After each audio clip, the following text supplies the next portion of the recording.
from the land of the five rivers.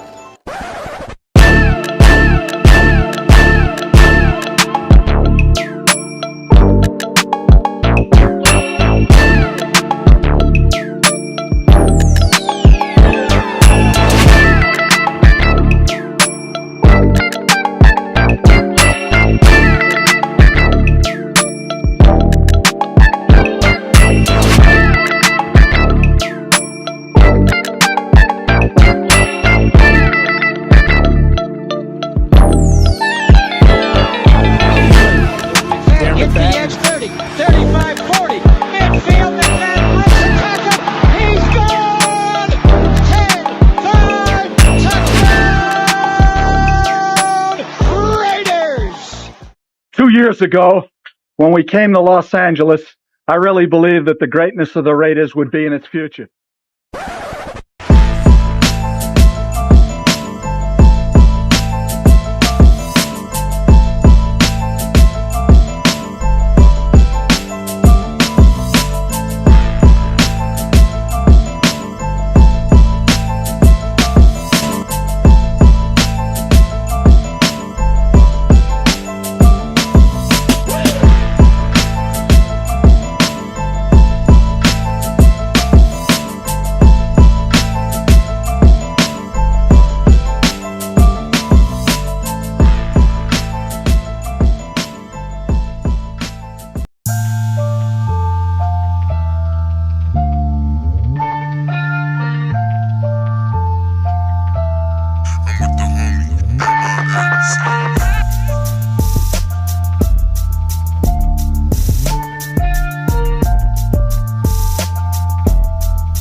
We are back for another edition of Oh, you didn't know? 50-50. It's that time. Welcome to the 50-50 show with PharoahNFL and the Severe Raider, the realest show for Raider Nation. The perpetuation of the greatness of the Raiders to take a professional football team and give it a distinct characteristic that's different from all others. Make sure to clock in, like, comment, subscribe, and hit that notification bell.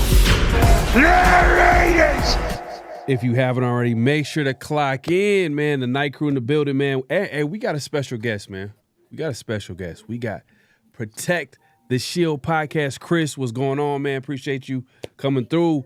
One of the best Raider content creators out there. If you haven't already, make sure to subscribe to my guy. We're actually exclusively going live on all three channels. So this is exclusive holiday edition, 50-50 show is going to be on the Protect the Shield podcast channel today. So shout out to everybody there, man. We're going to have a great show. What's going on, man? How everybody doing? Man, I'm good, man. I'm good.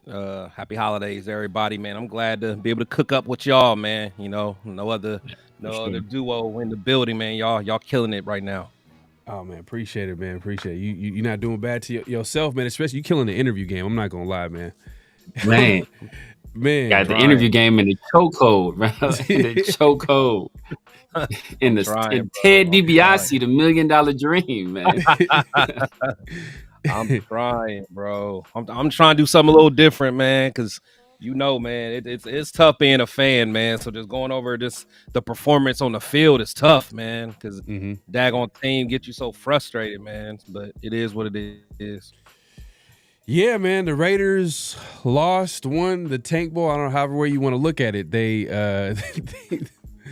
they went ahead and beat the Jacksonville Jaguars over the weekend, and they went from number 1 draft pick overall. Now they're picking number 6 according to Take-a-thon. If the season ended today, there's still 2 games left.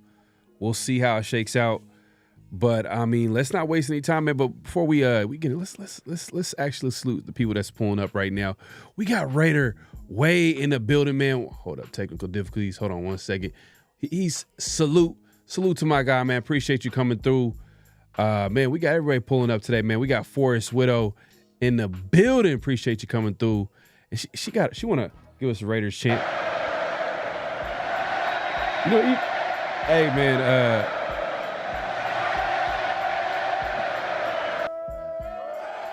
AP was doing this over the weekend after the Jacksonville Jaguars game. However way you want to look at it, like I said, like,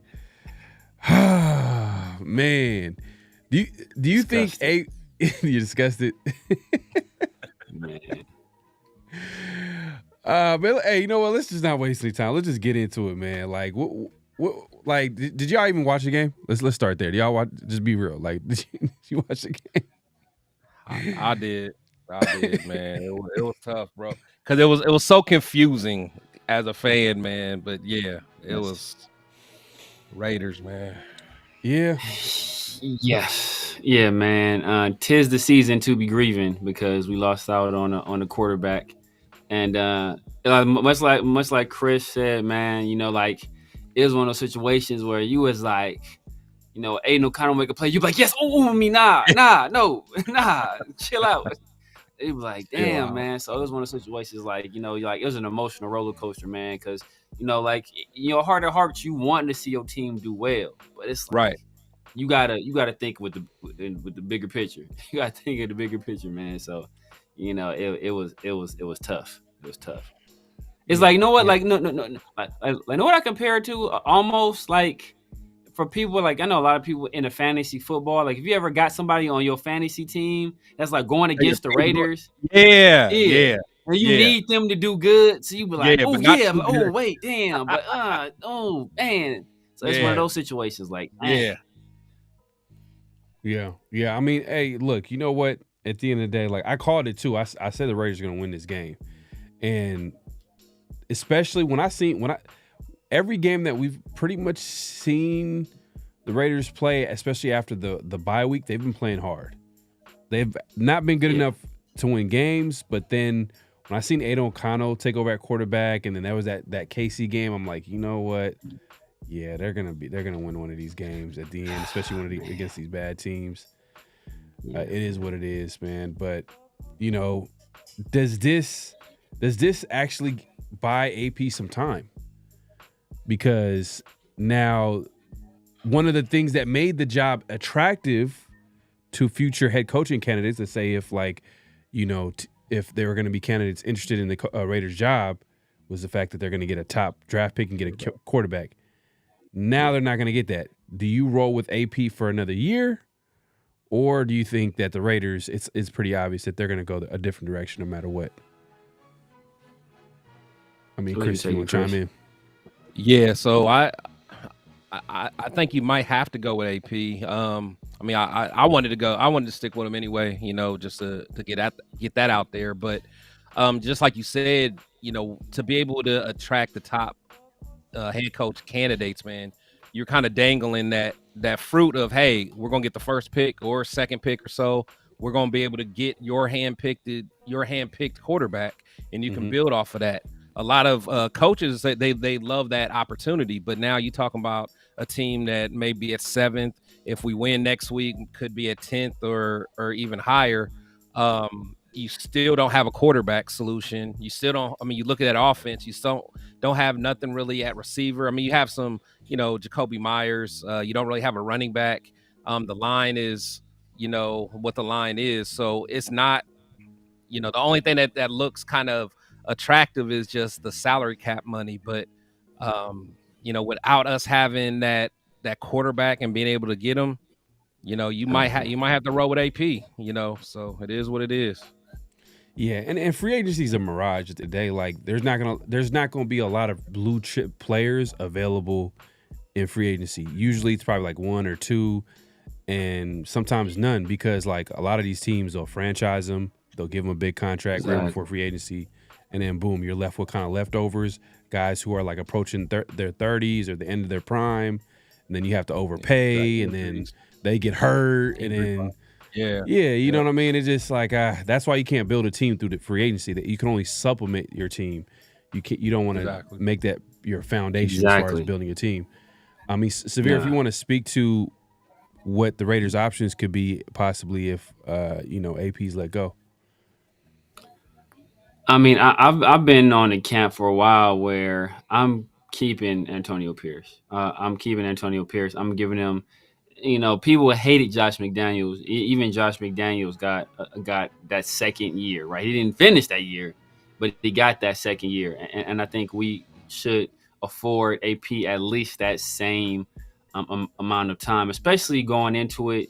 Like we went into this eyes wide open. We knew he was a young head coach, an inexperienced coach, never had even been a defensive coordinator at the pro level. So, like we would be fooling ourselves to think he was going to hit the ground running immediately, especially without, a true quarterback under center. So, and outside of him, I mean, like, who's going to really want this job, right? I know the name that floats out there is Mike Vrabel, but is that, is that, am I getting rid of Antonio Pierce for Mike Vrabel? Like, I pointed out to you before, Pharaoh, Mike Vrabel took over Mike Mularkey's team that went 9-7 the year before, and what did he do? Immediately he went 9-7 too, then went 9-7 again.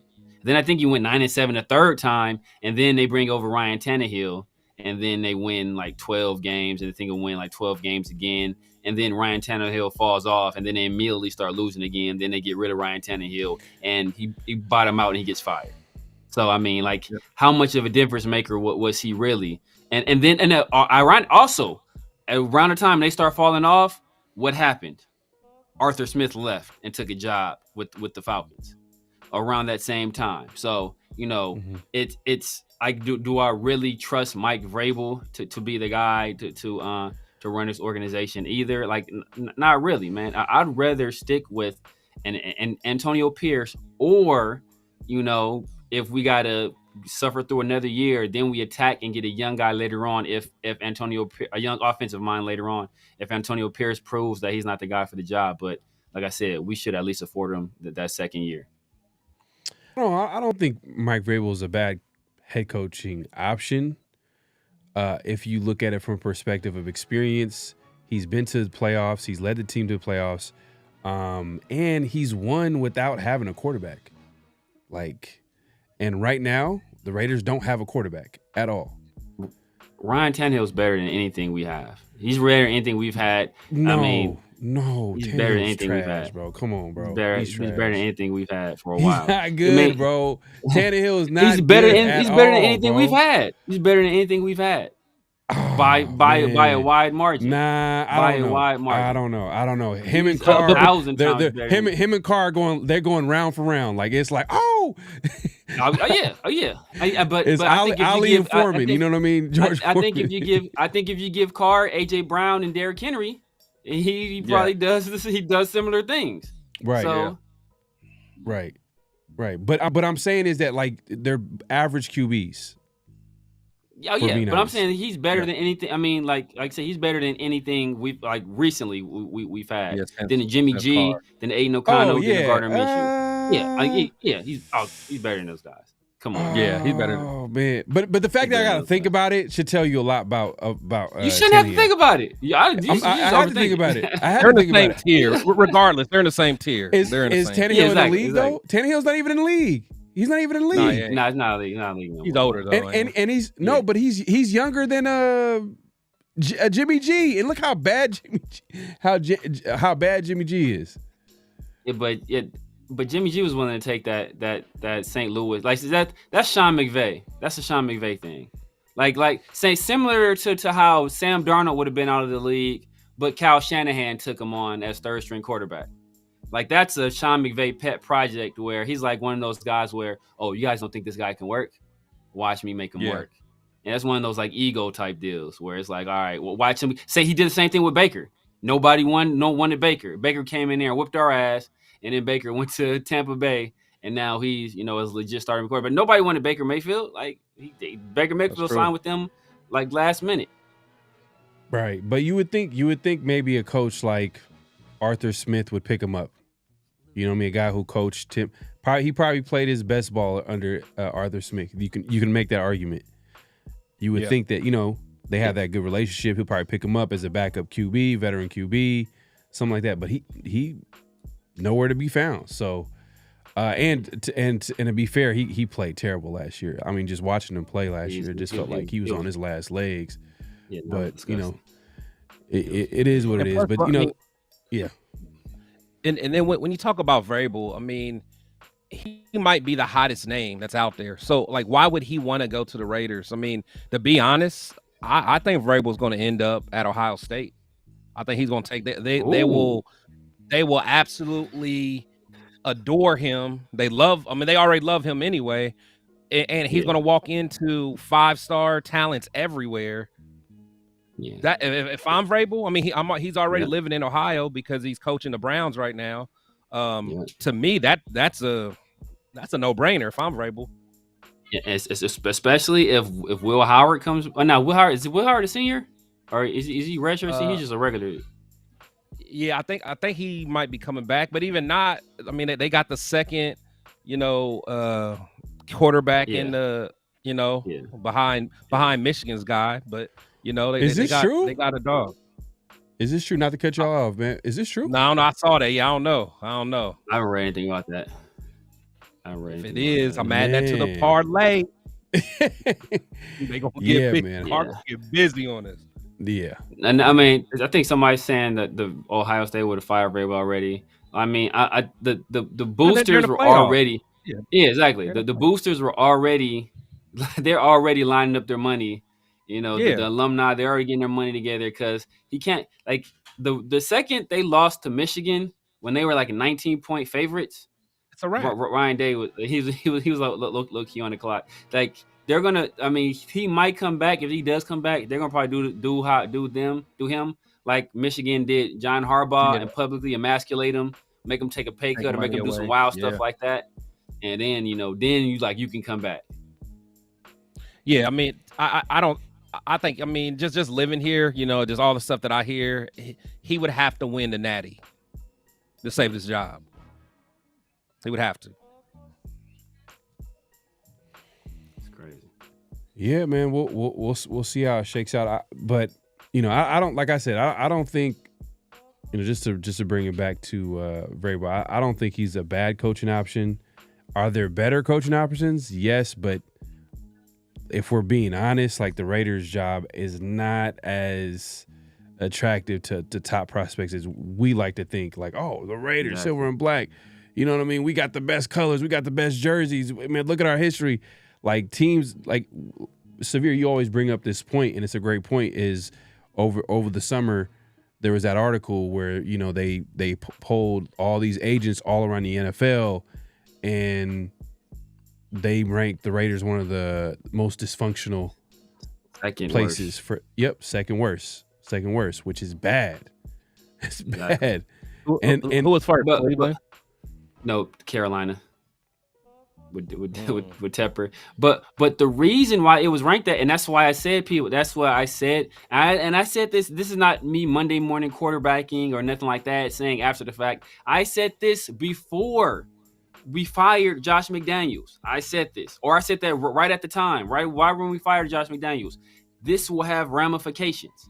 Like no agent, no representative is going to say, you know what, you should sign up for the Raiders, because what you'll get is you'll get a year, maybe a year and a half, and if you aren't winning immediately for a team that hasn't won in 20 years, then they're going to fire you. Like what? Like that? That's my that's what you're saying. That's your recruiting pitch. Like I'll take a job somewhere else. Thank you very much. Right. Good point. It's a good point. Man, Brock Bowers continues to dominate. Like monster, man. He's a he's monster. a monster. Like, is he gonna break the? Hold up, Severe. Is Bowers better than Big Mike? He better, bro. He better. All right, I was about to say sooner or later he's got to come around, man. He better. Hey, me and Severe used to go at it about that, bro. There's some things that Big Mike is better at, but Brock Bowers is the better overall player. But it's not close. It's not even close. Yeah. Not even close. Still got Big Mike he's a better blocker, still a better route runner though. He's still a better route runner, Chris. Hey, Big Mike is a little bit better than Foster Moreau. Foster Moreau, he's a good NFL tight end. I think he just had a touchdown. Did he have a touchdown? He's No, he solid. didn't. Not this last week. He's now and good is strong. I think he's solid. He's solid. He was pretty. Yeah, no, he's solid. He's solid. He's solid. He was third round pick, right? Because on a good Foster team, was on a good team, Foster's Foster's had cancer though, bro. Come on. Oh, he went the sympathy route. He went the sympathy route. He went the This man better do better than Big Mike. Hey, bro, you gotta grade this man on the curve, bro. You gotta grade this dude on the curve. He's solid. It's like, bro, this dude just had cancer. Oh, cancer. Like, nah, I mean, motherfuckers don't want to go to work with the cold. He's out here playing.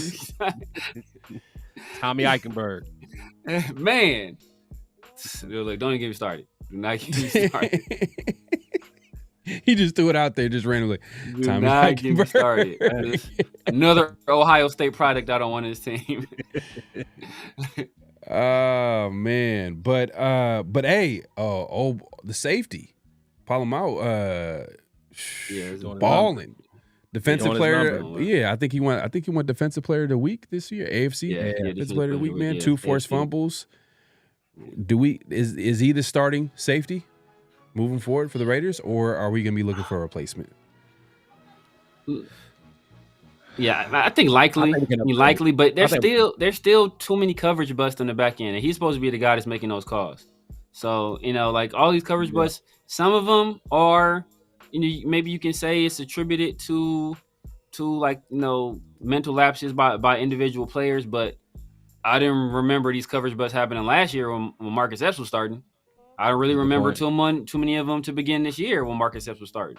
So, it's like if you're the guy that's responsible for all the communication, making sure guys know the situation, know the defense, know like, if they're running the banjo and they're supposed to sweat, like, if you're the person that's supposed to be doing all that, and we having all this coverage bust, that's an issue. But that being said, he's an undrafted guy. He's his first time starting. He was start the year as a special teams player, basically. So, you give him a pass, let him grow into the role. But what he brings from the athletic standpoint, from the intensity standpoint, I think he's it's better than what Marcus Epps was able to bring.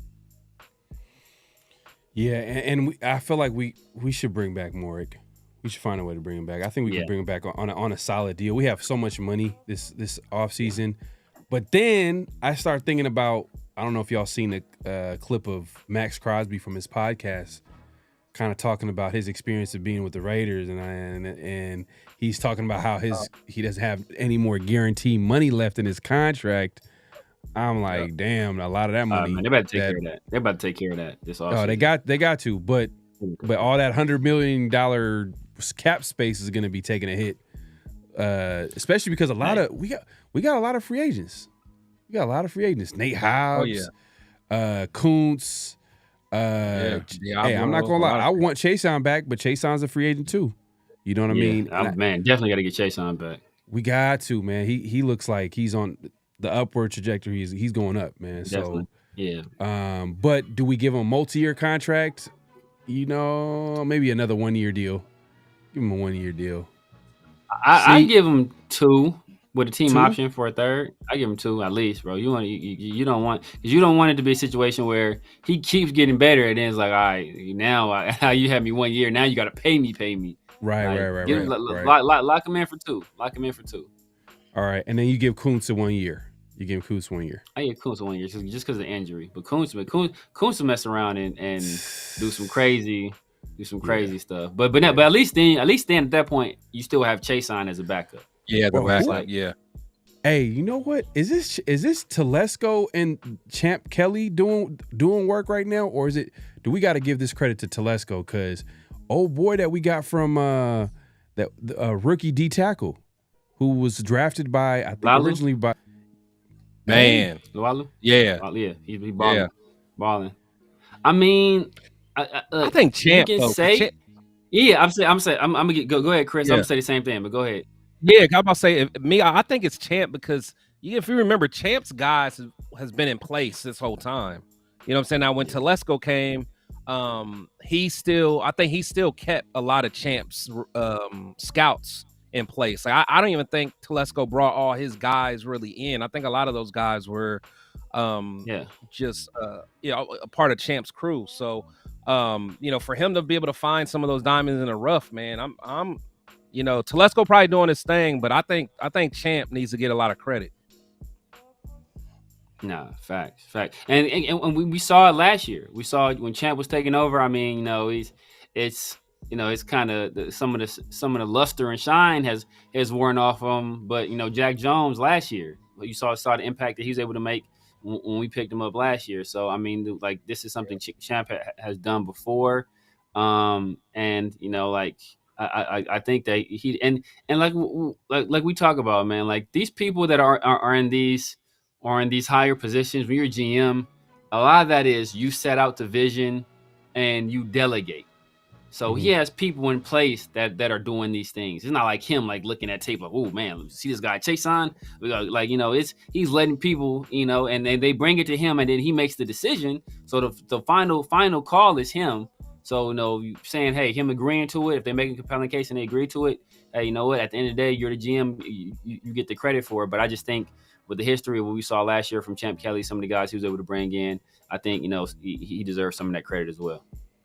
And we got to shout out Patrick Graham, too, because he's finding a way to plug in some of these players, too, because it's another part of it is coaching. Because for years, how many times we've seen former Raider players this used to be our calling card where we used to get journeyman players and they come and they ball out for us. But then as of lately, because Raiders have been so bad for all these years, former Raider players will go and play well for other teams. And so what does that tell you? Coaching wasn't able to unlock that player. So I'm trying to think of the coaching, personnel, scheme. I mean, it's all of the above, and right. Like if you don't got the right guys in place, we saw Josh struggle 12 games last year. He gets with a guy like Matt LaFleur, who has a hell of a run scheme, got a good offensive line in front of him. He's able to maximize his abilities, right? He's a good. That's what I'm saying. He's maximizing his abilities. He's going 3-4 yards untouched, but then he gets another 3-4 yards after that, after breaking some tackles. So it's a combination of those two things. Last year, he's getting hit, at the line of scrimmage or hitting the backfield. That effectiveness is not the same when you're under those circumstances. So we're seeing a team. Same with Saquon. Saquon wasn't doing this last year in New York. You get with a team that has a good offensive line, that has a good scheme. People are saying Saquon should be the MVP. Last year, people was questioning whether or not the Giants should even pay him. No, facts. Yeah, I think injury has always been his issue. But you're right. You're definitely right. I think I still don't ever want to devalue what Josh brings to the table. I can't sit here and act like he just gets like he has that Emmitt Smith line. You know what I'm saying? Like Josh breaks a lot of tackles, he forces a lot, but you're right. You're right. But like going back to Patrick Graham, so that's another thing we got to think about. Like if we fire AP, the next coach may not necessarily even bring in Patrick Graham. He may have his own guy. So then if he brings his own guy in, then I don't know if I want to chase. Like the reason I would want like a Chase on and God, because I know he can play under Patrick Graham's system. You get to bring a new coach in there. Now is Malcolm Kuntz going to take a step back? Is he, Malcolm Kuntz just now starting to get it popping, but he's in year 3 of Patrick Graham. So I don't know, man. It's a lot of, it's real intricate, these decisions, it's going to affect a lot of things, man. It's going to be a domino effect. So everyone that wants to get rid of AP so fast, just think about the big picture. Yeah, facts. Right. No, that's a good point too, because like even free agency, that's the domino effect that you're talking about. Right. Free agency. Right. Some of these players that you think are going to come back, they might not come back because they don't have a relationship with the incoming coaching staff. You know what I mean? Like we talked about. I just remember. This is a small example, but McDaniels became head coach. The fullback that we had for all those years that we liked, that kind of gave you a little bit of that receiving ability. Alec Ingold ends up going to the Dolphins, and we end up getting, like I don't know. I just felt like there are certain players that we could have kept, but the coaching staff didn't really know or didn't have that relationship. They wanted to bring their own guy, and they weren't the Raiders. The team kind of suffered because we lost talent. You know what I mean? It's not like they replaced them with a better player, But like you said, it's not a scheme fit. But come on, man, like Adam Butler. I guarantee Adam Butler's not going to come back if Patrick Graham gets fired. I guarantee someone like Adam Butler, he might go follow Patrick Graham. I mean, that's what guys do. Exactly. Nate Hobbs might, hey, you know what I'm saying? Oh, Patrick Graham's at the Falcons now. And the next thing we hear, Hobbs is going over there, and all these other guys that that's what happens, man. Yeah, right. Or if Brian Flores gets a head gig somewhere, like who was Patrick Graham a defensive coordinator with in Miami? Brian Flores, and with the job this defense has been doing with all the injuries, who's to say that Patrick Graham doesn't get some looks, right? So it's good point. And like how often does the same or does three different regimes keep the same coordinator on either side of the ball? So that's going to be like the third different. It was Josh McDaniels and it was Antonio Pierce, and it's the next Vrabel definitely, because Vrabel he's a defensive guy, so I'm sure he's going to have his own people he wants to bring in, even though they're both kind of from the not exactly, but they're both Patriots. Even though Vrabel never coached with the Patriots, like he played there, but I'm sure he has his own philosophies on how he wants to do things. So it's likely Patrick Graham is gone, and that means Robbie Leonard is gone, and that means we see the leap that Jacorian Bennett took this year, right? Ricky Manning Jr. He's probably gone as well. Good point. And honestly, and think about how it would affect Max, because I meant to say that earlier, because what Max was talking about in that quote was kind of responding to what Myles Garrett said, and Myles Garrett almost gave the Browns almost like an ultimatum, like, we're going to have some conversations about what the future of this team's going to look like, because I'm not trying to rebuild. And if you really listen to what Max is saying, Max is kind of like, I'm in the same place. Like, that's kind of what he's saying. So I don't necessarily think Max is going for the bag, even though he did say, he wants to reset the market. But I think that Max is like, he's seeing his friend like Josh Jacobs getting ready to play in the playoffs. He's seeing other guys. It's going to be a point where Max is going to be like, look, man, you about to bring me another defensive coordinator. You're going to, he loves his defensive line. Like, he loves Rob Marinelli. So, like, he has to get another D-line coach. I mean, he like Buckner, too. Like Max is trying to get to the next level. He's not trying to keep starting over. So, again, like, all these decisions is going to have a consequence, whether good or bad. We gotta remember that, man, before we start wishing certain things happen. Yeah, that's tough. Let's actually speak to this comment real quick. D. Snowman says, I can't believe they were celebrating that win in locker room smoking cigars. They were smoking. I didn't see that. I didn't see that. I did not see that. I didn't see but that. I didn't watch any. I didn't watch any of the. I was so. Please so tell me where they were smoking cigars? Because I was telling myself they better not be smoking cigars after. If they smoke cigar, everybody in that room need to be slapped. Everybody, like all the team leaders, like nah, real talk. Christian Wilkins is a team. He was out there on the sideline. Christian Wilkins is a team leader. I don't know if Max was at the game. If you're a team leader and you allowed that to happen, bro, you should have been checking everybody. You're not a leader. You're not a leader.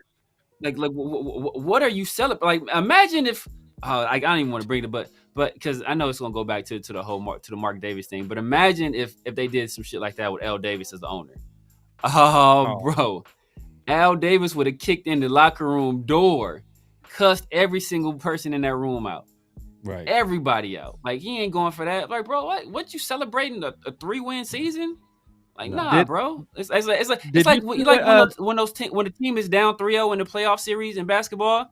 Like, you don't be celebrating on the floor after you like go down 3-1. Like, bro, we got 3 more games to win.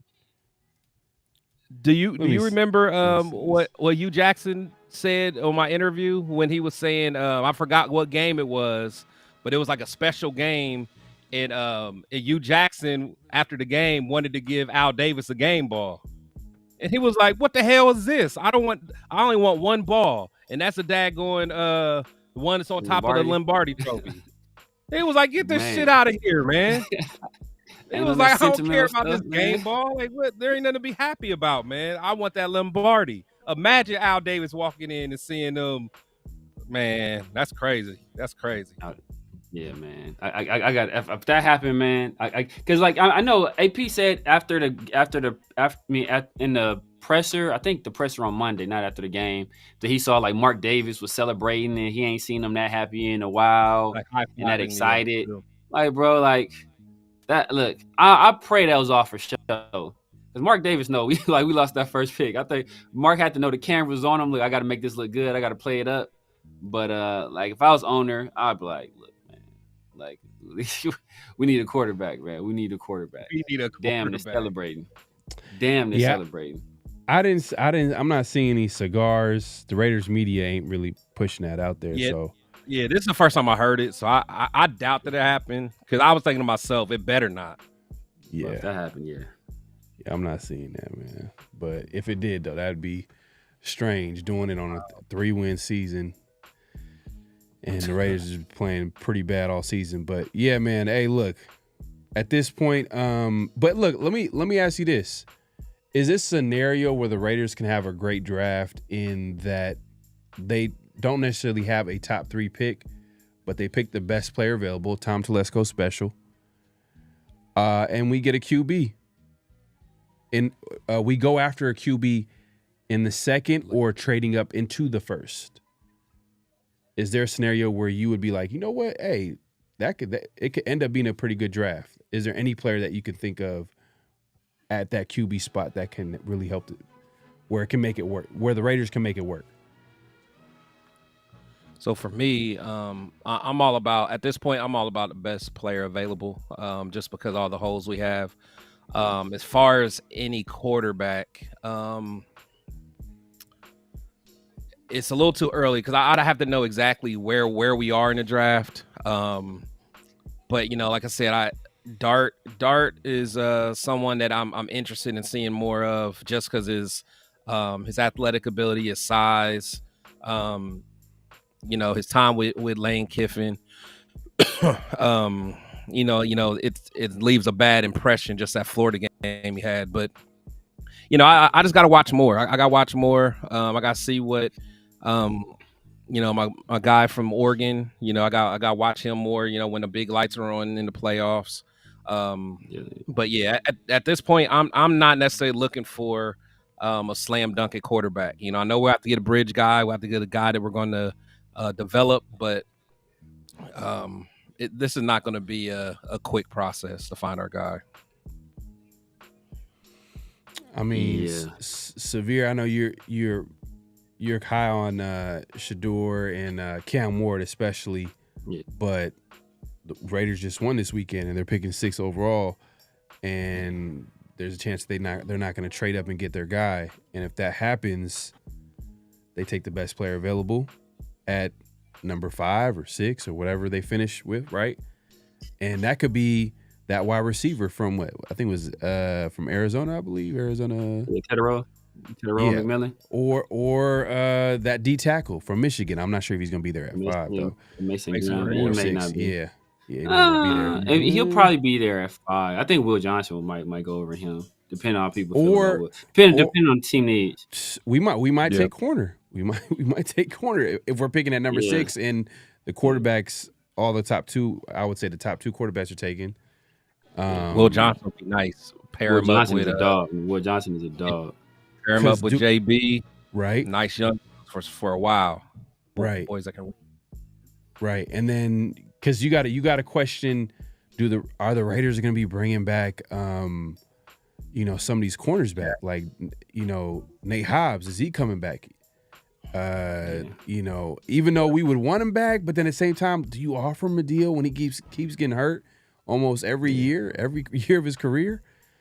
And then you got to think of the Jack Jones effect. Like, once AP is gone, does Jack Jones, is he in the Raiders' future plans? Because he's an AP guy. Exactly. Yeah. AP vouched for him to come on this team, and he hasn't really played as well as we want him to play. I mean, he's not terrible, but he's not a number one corner for sure.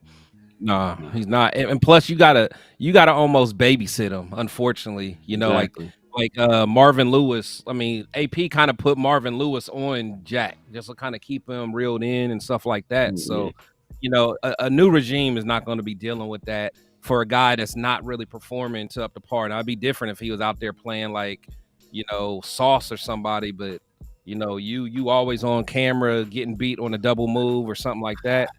We ain't dealing with that other stuff. Every game. Yeah. I mean, how about this, though? What do y'all think about that Alabama quarterback in the second round? No. I'm not a fan. No, man. You're not a fan? No. If too big of a if this was like exactly. But this was like a situation where we had an established quarterback, but he was aging, and we're looking for some guy that, hey, in 2 or 3 years, we need a guy that's going to be able to step in. Seem like if it's like the Jordan Love type of deal, whereas Jordan Love with Green Bay, where it's like, hey, we know Aaron Rodgers ain't out of here yet, but we don't really like dealing with him, and he is getting older, so we do need that off ramp for when either he does some weird stuff and leaves, or he ages himself out of the position. And then you got a guy like Jordan Love, who was uber talented, but played at Utah State, and he needed some development. But Jalen Milroe, he's, from everything I heard, super work ethic, great kid. Works extremely hard at his craft, takes care of his body, takes football seriously. But he's just so technically, fundamentally flawed that it is. He's not ready. He's not ready to play. TP Jr., Terrell Pryor Jr. No, I don't think it's that. Yeah. I mean, and he's not even as big as Terrell. Yeah, Terrell was almost like a I'm just saying, kind of go ahead. Kind of how I thought about old buddy from Tennessee last year. What's his name? That went to Michigan first. What's the name? That was at the... That's in New England. Pharaoh, New England, Joe yeah. Milton. Milton, yeah, he gives me that Milton vibe, man. It's like, because he'll go to the combine and wow people. He's gonna have a rocket arm. He's gonna run fast, but I just don't see the being able to transition and be able to read the defenses. And again, me being a Michigan fan, I just saw us just make them look kind of silly, and we're about to make them look silly in about a week or so. But I'm just not a fan, man. I'm not a fan. All right, man. I'm just throwing it out there. But look, man, hey, we appreciate everybody coming through. Make sure to clock in. We're going live on all 3 of our channels, man. Protect the Shield Podcast, The Severe Raider, and obviously myself, PharoahNFL. If you haven't subscribed, make sure to subscribe. Hit that like button. As we like to say, clock in, man. Hit that like button, hit that subscribe button, hit that notification bell so be notified anytime we drop new content as well as go live. Man, we got a great show, man. Hey, it's that time, man. Hey, Chris, we've had you on before, and I don't know if you remember one of our favorite segments, man. We like to talk. It's Flag on the Play, and it's yeah, man. Personal foul, 69, offense. He was giving them the business. So this is our time where we kind of get into different topics. You know what I mean? It could be NFL related. It could be college related. It's just whatever we have a problem with that we're going to speak on. And Severe, if you want to lead the way and talk about the first flag on the play. Yeah, man. So if anybody caught Around the Shield on Friday, we touched on this a little bit, and it's like the universe was listening.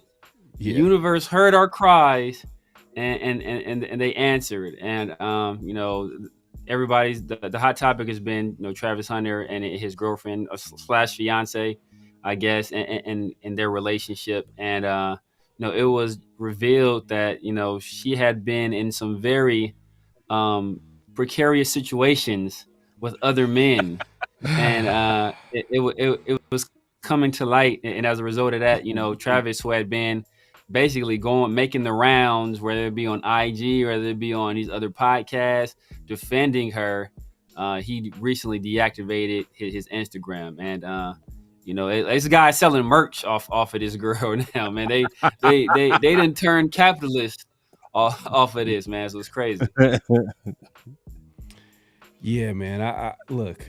I'm gonna actually put this on the screen in just a second, but yeah, it's tough for Travis Hunter right now, man. I think he is, and the thing is, he's in denial, and it's just so obvious.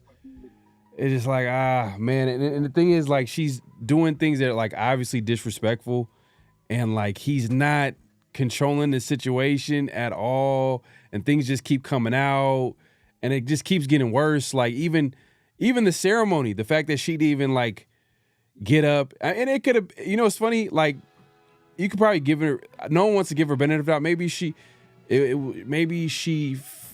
didn't know how to go up first. She thought the mom should go up first. I don't know whatever the case was, but there's so much, where there's smoke, there's fire. And I think that like that whole situation is like, Travis better get a prenup. I mean, I'll be honest with you. Like he better. I mean, if we're being honest, like he should just let it go. But that's a whole different conversation, man. He gonna have to, deal with that personally. But that being said, this was something that we talked about before. I think, Severe, you said you brought up before, and it's actually kind of like, now that the bigger this Travis Hunter situation goes, because it's blowing up all over social media. That's everybody's clowning, making memes, and what's worse, Manti Te'o or Travis Hunter just literally destroying his career, off the field career, before he even started?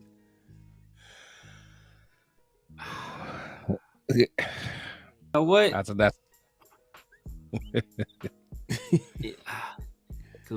a tough. We don't one, bro. know. Yeah, we don't know what the end result will be, because it definitely affected Manti Te'o's like draft stock. I don't think this is gonna hurt Travis Hunter's draft stock. Manti Te'o never turned out to be a good NFL player, really.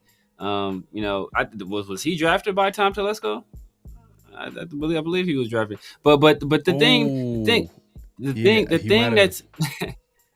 thing that's where'd he go? Where'd he go? I forgot where he went. The Chargers. He went to San Diego. He went to the Chargers. Oh, okay. I think okay. Yeah. In the fourth round? Was it in the fourth round or a second round? It was the second round, I think. He dropped a little bit. Yeah. He did drop. No, but it might have still been. That was his second round. It was either late first or in the second. But I will say this. I will say the Travis Hunter situation is what the Manti Te'o situation is bad, because like, come on, bro. But like in that situation, he was the victim. Like he didn't really have control over the situation. Somebody played, on his emotions that he was taking advantage of. He thought that he was being there for somebody that he actually cared about and all that stuff. In this situation, Travis Hunter has all the control. He's being publicly and openly disrespected, and he's just taking it. He's just taking it. So it's not even just taking it. A little bit worse. I don't think he has any clue. Not even that, man. He might be a masochist. He might like the punishment. He might like somebody like. He might like it.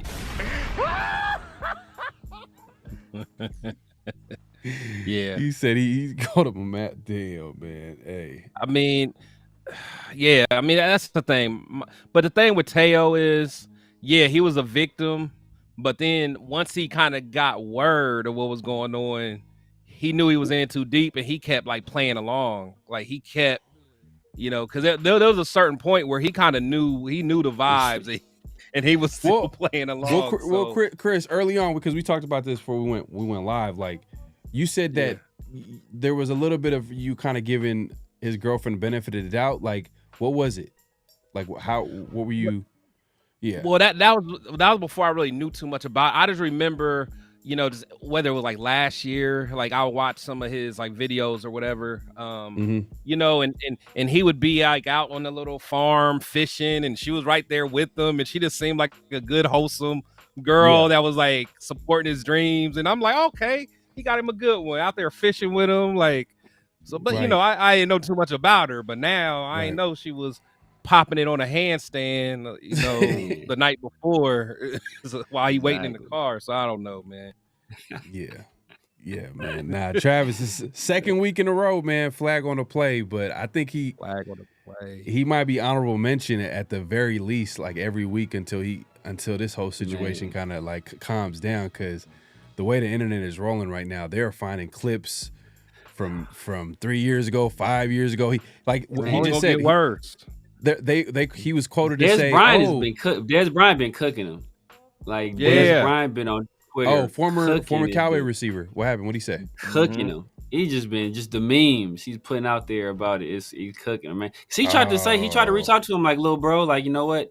Hey, she not for you. He tried to, and I don't know if Travis said something back disrespectful or what it was, but from that point on, that big bro message, from that point on, he been just cooking him. Like, all right, bro, I'm about to press you now. Yeah, because it's kind of it's public. So like right now it's his ego. So like people because Dez, if he really was trying to help him, he would have did it on the behind the scenes and try to talk to him. But like he did it publicly, and then he probably felt embarrassed, and he's like, man, he felt like he was probably playing. He didn't take him serious. But it is what it is, man. I just. It's crazy to see, man. Like I said, it's like a slow moving train accident. It's like there's nothing you can do. Like he's just gonna have to figure it out. Which is crazy because you would think like the people around him would talk to him and like we talked about it on ATS the other day. Yeah. Like you think Dion went through his stuff, in his career. You know what I mean? Yeah, so, man. I mean, when one thing I've learned, especially. You grow up in the hood, you see people that go through trials and tribulations, whether they go through different struggles, like, drug, like all kind of different stuff, right? Like one thing you learned is that you can't want more for people than they want for themselves. That's it. Like if this is what he want, bro, like at the end of the day, you can yell until the cows come home, but if he's set to do that, then then it just comes to a point where the more you try to convince them otherwise, the more they dig their heels in and oppose you, and until that revelation comes to them where they're finally like, it finally really hits the fan, and then they're like, dang, man, like you told me and I didn't listen. Like you tried to warn me, and that's when they have that come to Jesus moment, as they say. Damn, it's crazy. Yeah. Internet, like I said, internet's undefeated. Like he literally said 5 years ago, he's been with his girlfriend for 5 years. They found footage of her 3 years with somebody else, like 3 years ago with somebody else. So it's like they just keep going right now. Like, so I don't know, man, when it's gonna end. But hey, Travis Hunter, flag on the play, man. Well deserved. Yeah. But that being said, let's move it along, man, to the next flag on the play, man. Severe, if you want to take it away. Yeah, man. So speaking of, we talked about Ohio State and Ryan Day. A football game, like Kirk Herbstreit was, he's one of the more famous football college analysts. He's also an Ohio State alum. After Ohio State won their playoff game against Tennessee, he had some disparaging remarks he made toward some certain people that were on certain shows, and I guess he thought people was gonna let that slide, and he got a whole different reaction than he thought he was going to have, and what he got it from. He said something about who? He made some remarks about the people on First Take. and their opinions on Ryan Day's job security, and he was like basically like, oh wait, what negativity y'all gonna have to say now, so something to that effect. And Shannon Sharpe called Win to it, and Shannon Sharpe was like, man, don't let the smooth taste fool you. Like I'm still a nigga from rural Georgia, Mississippi. and how so. But all right, let me go ahead and play this clip here real quick.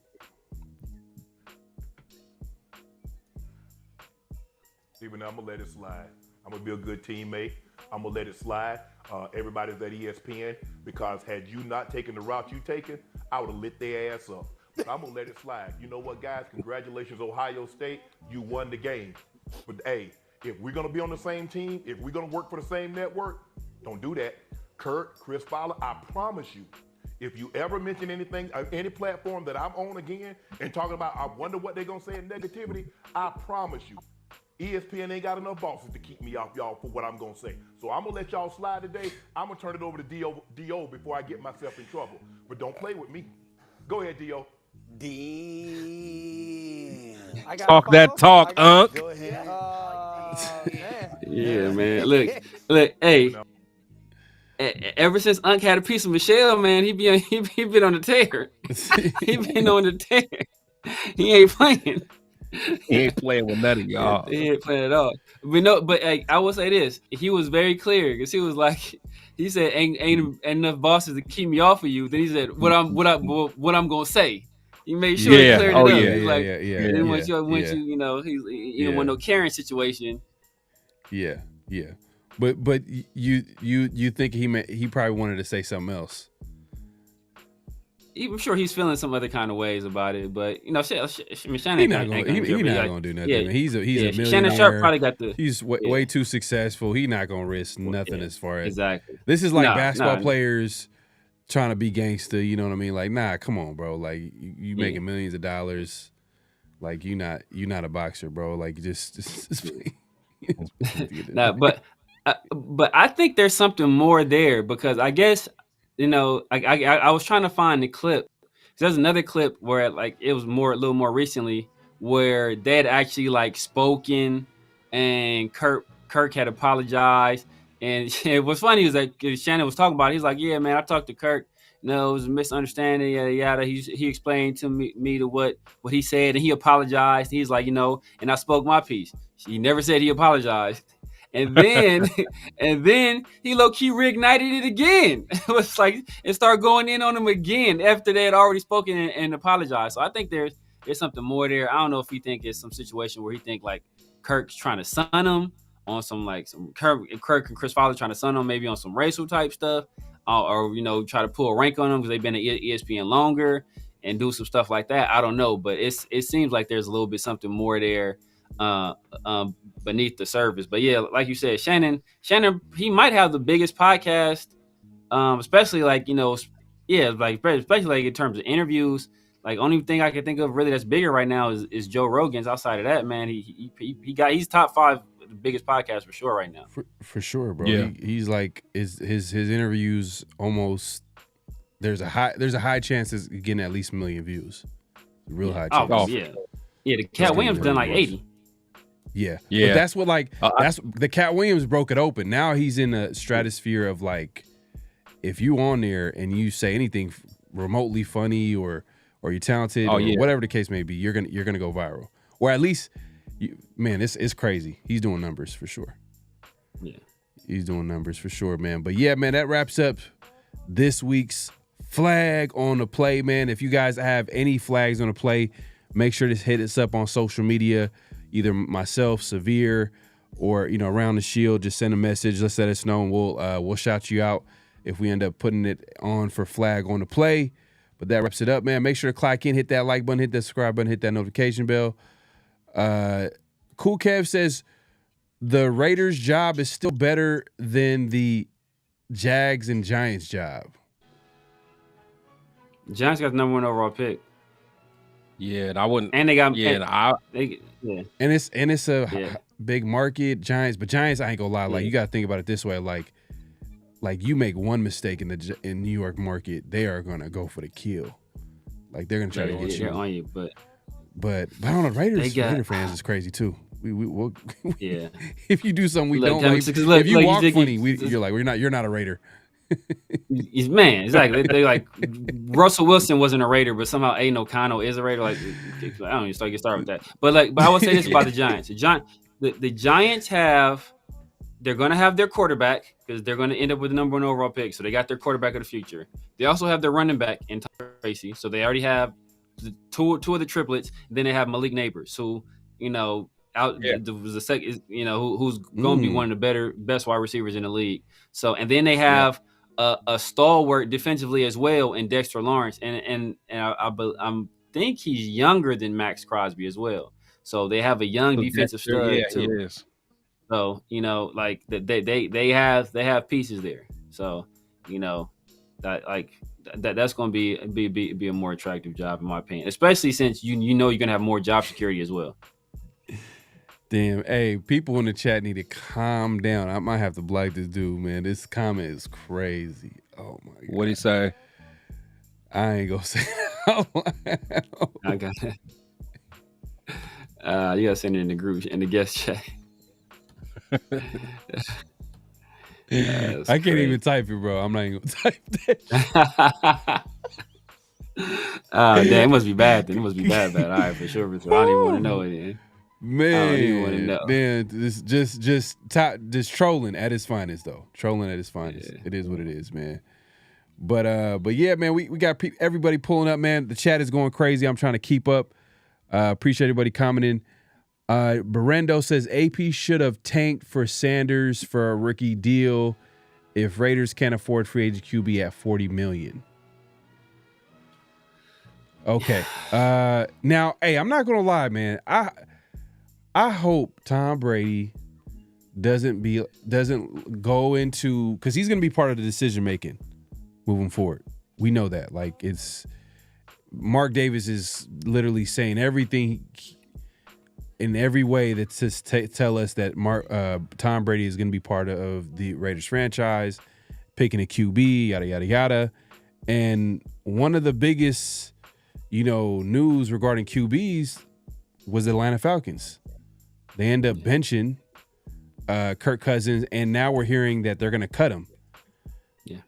If he becomes available, should the Raiders go after Kirk Cousins as a bridge QB? No. Or does he consider him a bridge QB? Because I'm sure he probably feels like, I had a certain level of success. I can be a starter. I'm not no bridge guy.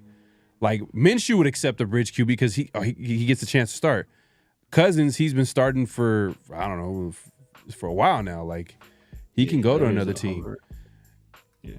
Do you see a fit with Kirk Cousins? Because now, if you look at Kirk Cousins, then Aiden O'Connell looks like the perfect backup. I mean, Chris, do you want to speak to this, man? Do you think Kirk Cousins could be a good fit for the Raiders, or should the Raiders pass? No, I definitely want to pass on him. To me, Kurt makes sense. Maybe in Cleveland, he can kind of reunite with Kevin Stefanski. But good. For us, no. The way our line is, it's not going to work out. We don't really have, we got Jacoby Myers, but we don't have no wide receiver. We're good at tight end, but short answer, no. I'm cool on him. Right. Man. Right. Yeah, you're gonna have to have a good online with Kirk Cousins, like for sure. Yeah. Which the Raiders have plenty of cap space, so they could probably invest in fortifying that offensive line, maybe drafting a guy as well. But maybe if it's cheap, maybe you can make sense. Like, okay, Kirk Cousins on a cheap deal, bridge QB, and then you still take a quarterback in the draft.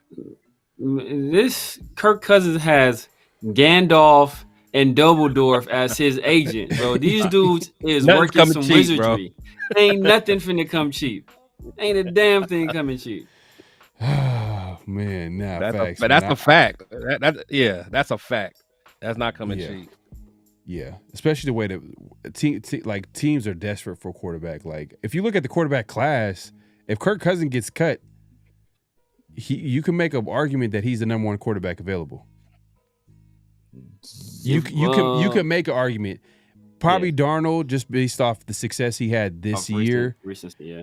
Right. But if you're looking at it from a totality of like someone could make an argument like, well, Kirk Cousins, he's had a solid career. He just coming back from injury. He's 1 year removed from Achilles. He's back to being healthy.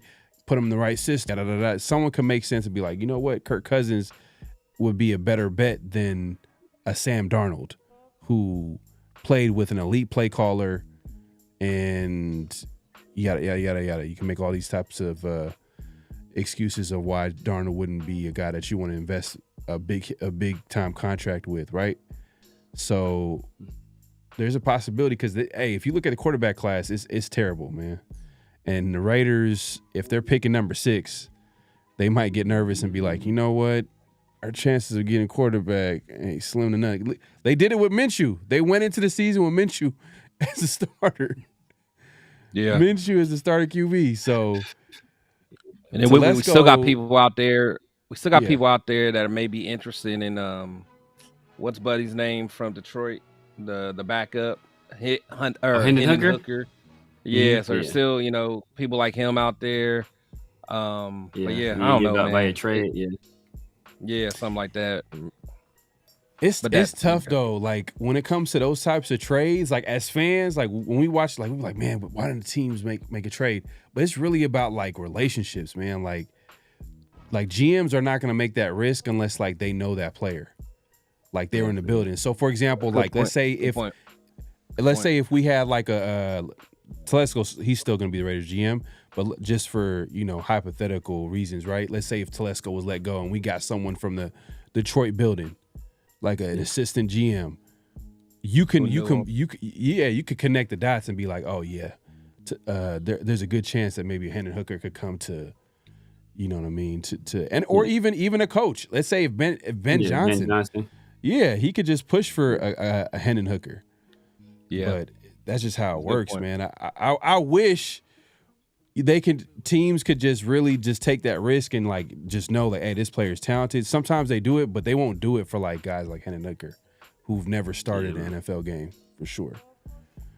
Man, salute to my guy Big Mike. I think I say Big Mike in the chat. Salute to you, Mike. Merry Christmas. Salute, man. Big Mike, ATS in the building, man. Appreciate you coming through. If you haven't subscribed, make sure to subscribe, man. Hey, later this week, man. Around the Shield, man. Make sure to check that out every Fridays.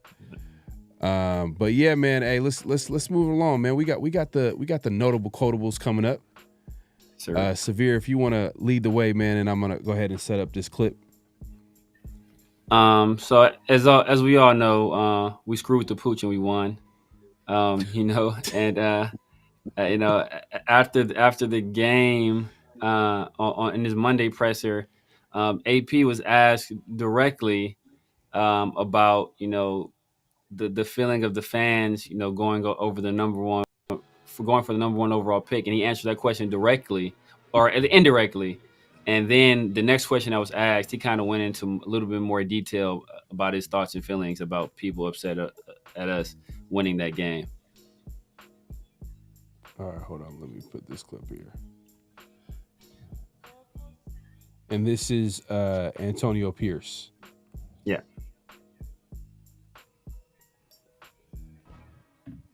Here we go.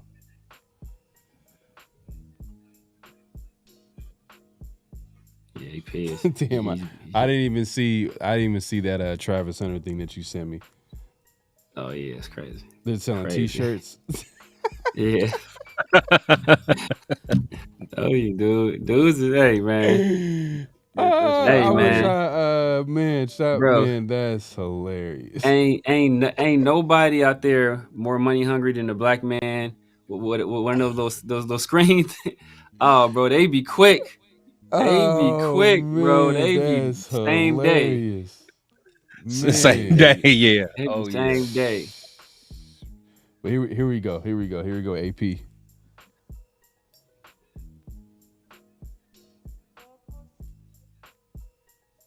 Can't hear it. The draft message for Raider fans who are upset that you guys fell down the draft board. No comment. I guess just the attitude. talk about the attitude the players have after the game and the attitude today, and just how important that is to see the effort that they put in and getting to 3 and what it means to them. Yeah, man, look, we work 80 hours a day, or 80 hours a week. Staff, players come here, they're 40-plus hours to work. We don't do this to lose. We don't do this for anybody's fantasy football team. We don't do this for anybody's drafts, projections. None of that shit matters to us. Only thing that matters is winning, and that's all we want to do.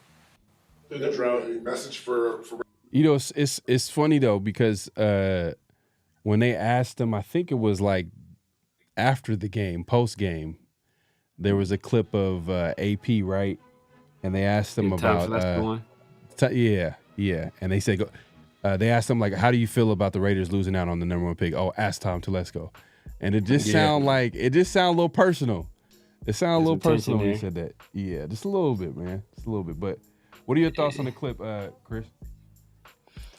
Nah, at the end of the day, I think AP, he's getting, he's hearing the outside noise. He's tired of probably dealing with it. At the end of the day, we know players don't tank. AP, probably wants to win, but I think he understands as well. So I it's just one of those things that I think that the AP, he's getting frustrated because I think there's a lot of things he may want to do. He has his hands tied, whether it's from Telesco or Mark or whoever. I just think a little frustration starting to settle in. Yeah, man. I mean, I agree. And like, it's one of those situations like what do you expect him to say?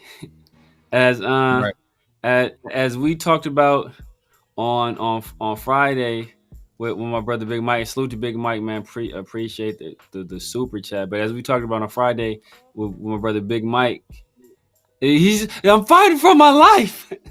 I'm fighting for my life.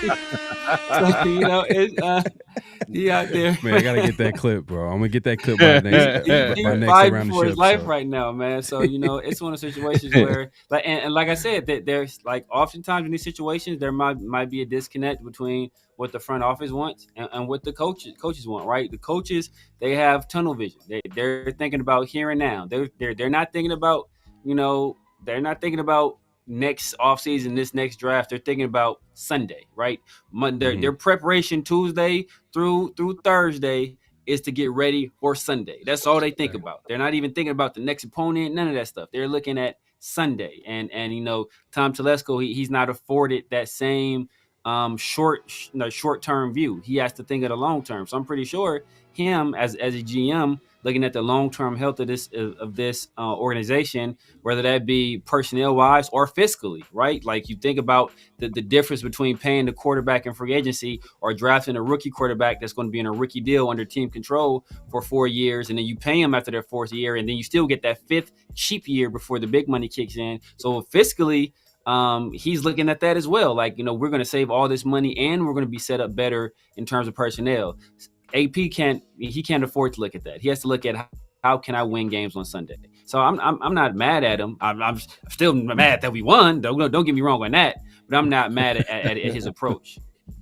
Yeah. But it's true. This is true for every coach. Every coach is going to be focused on winning, and every GM should be focused on building a team out ahead. They're going to be looking ahead. They're going to look 5 years ahead. They're going to be looking at the draft. They're going to be looking at what players they should keep. That's how it should be. But it still sucks though. I ain't gonna lie, man. Man, like we need a top draft pick. We can't even afford to get like a number 6. We got to be at least top 3 or 4. 3. Yeah. Top 3 or 4. And I'm gonna say it in this way, not just to get a quarterback. I know everybody's focused on getting a quarterback, but to get guarantee that we get a great player.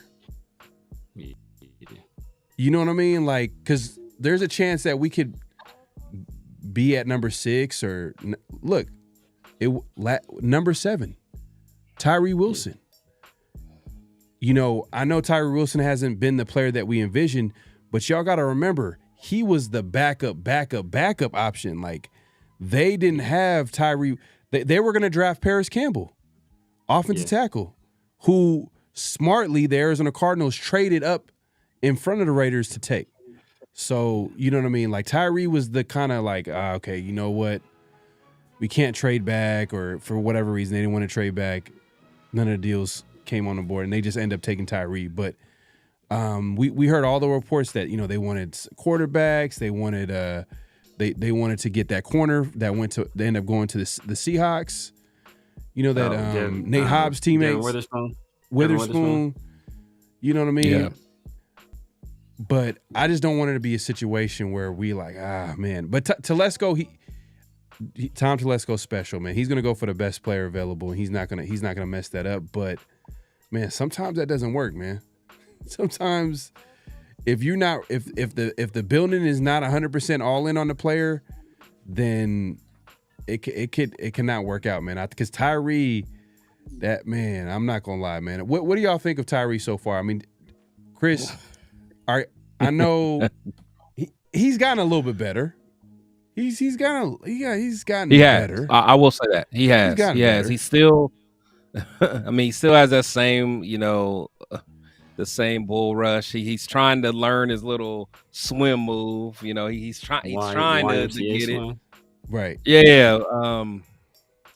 You know, but again, it's just so hard because the other people that was just on the board when he was there, and again, it's not his fault.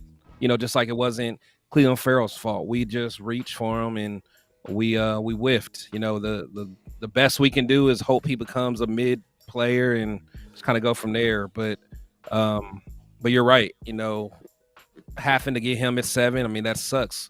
You know, we need, just like you said, we need to get in the top 3. Not only, like you said, to get like a player, like a good player, but even if we wanted to trade back down, you know, at least that is more appealing for teams because they're like, okay, I want to get Travis Hunter or I want to get Shadon. Now, if you're in the top 3, you still might be able to get something and still get another first-round pick and all that stuff. But without, you know, at number 6, it's just all bad.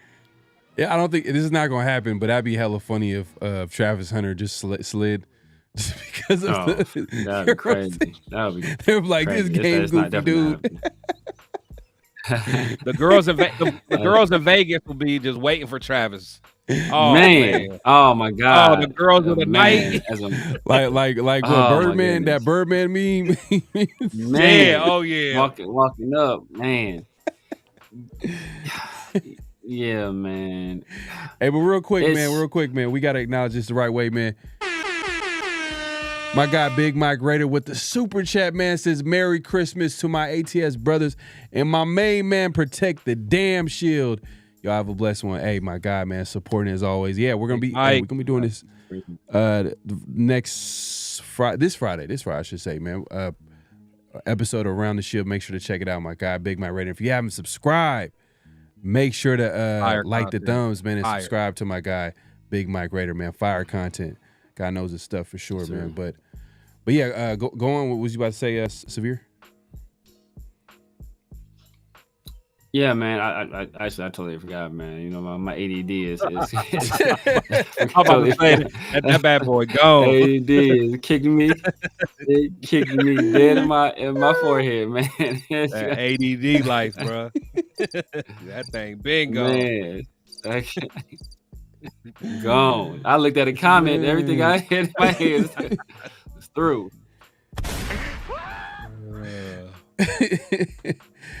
But yeah, man, hey, we appreciate everybody coming through. Make sure to click and hit that like button, hit that subscribe button, man.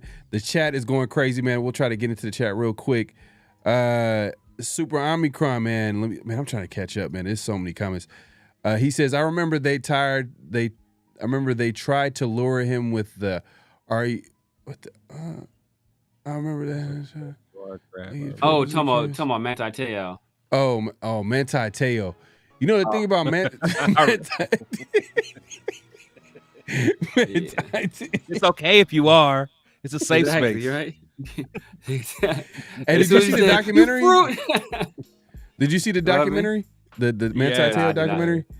That shit is wild, man. It is wild. It's more wild than I remembered it being. It was wild. Yeah, and to be fair, like to be honest with you, like we compared it to, it's not close. Manti Te'o shit, that shit was like, what the hell, like. Yeah. And then when you watch a documentary, you're like, it gets even crazier. Yeah. Now I know like it was like the person was like using their cousin's picture or something wild like that. It was like some crazy, and the girl was in a hospital, and then he said it at the game. He said the thing at the game for my girlfriend, and it's like, oh man. No, but he was yeah. It's one of the situations where you know you messed up, and it's like, damn. Yeah, he was talking to a dude the whole time. Yeah. And but eventually he knew it though. And he kept going. That's when it was like, oh, bro. Yeah, man. That's it. Yeah, man. Yeah. I'm gonna hit y'all with the AP no comment on that.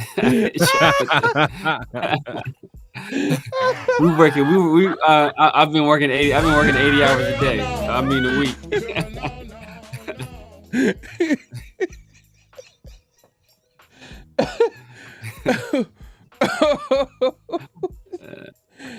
Oh man. Anyways, hey man, make sure you clock in.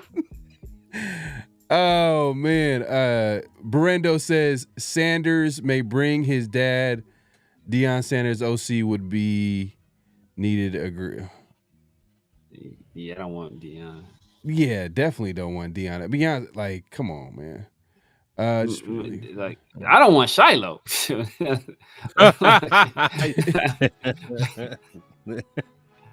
Oh man, Shiloh. Yeah, man. I definitely want no Deion, because Deion is temporary. You can just tell, like, he's just there. He's not gonna be there for this. I don't want to say the success for the Raiders, because he hasn't been. Like, how long was he with Jackson State? Or, you know what I mean? Like, how long was 3, 4? And if he ends up leaving, you know, Colorado, how long has he been with Colorado? What, 2 years? 2 years. Not even? Yeah. 2 You years. know what I mean? Yeah. So it's just like, how can you even like give a guy a contract who doesn't stay longer than a year? But look. That's every Raiders coach. Like, look, that's our coach. That's our trend anyway. Like, that's right on our timeline. Like, he did it for us. Appreciate you. We was about to get rid of you, know it. So it's like, oh man, it's yeah, man. That's controversial, man. It's a little too much. Let's see. Man, y'all wild in the chat, man. On Christmas Eve, y'all talking about free Diddy. It's Jesus' birthday. It's just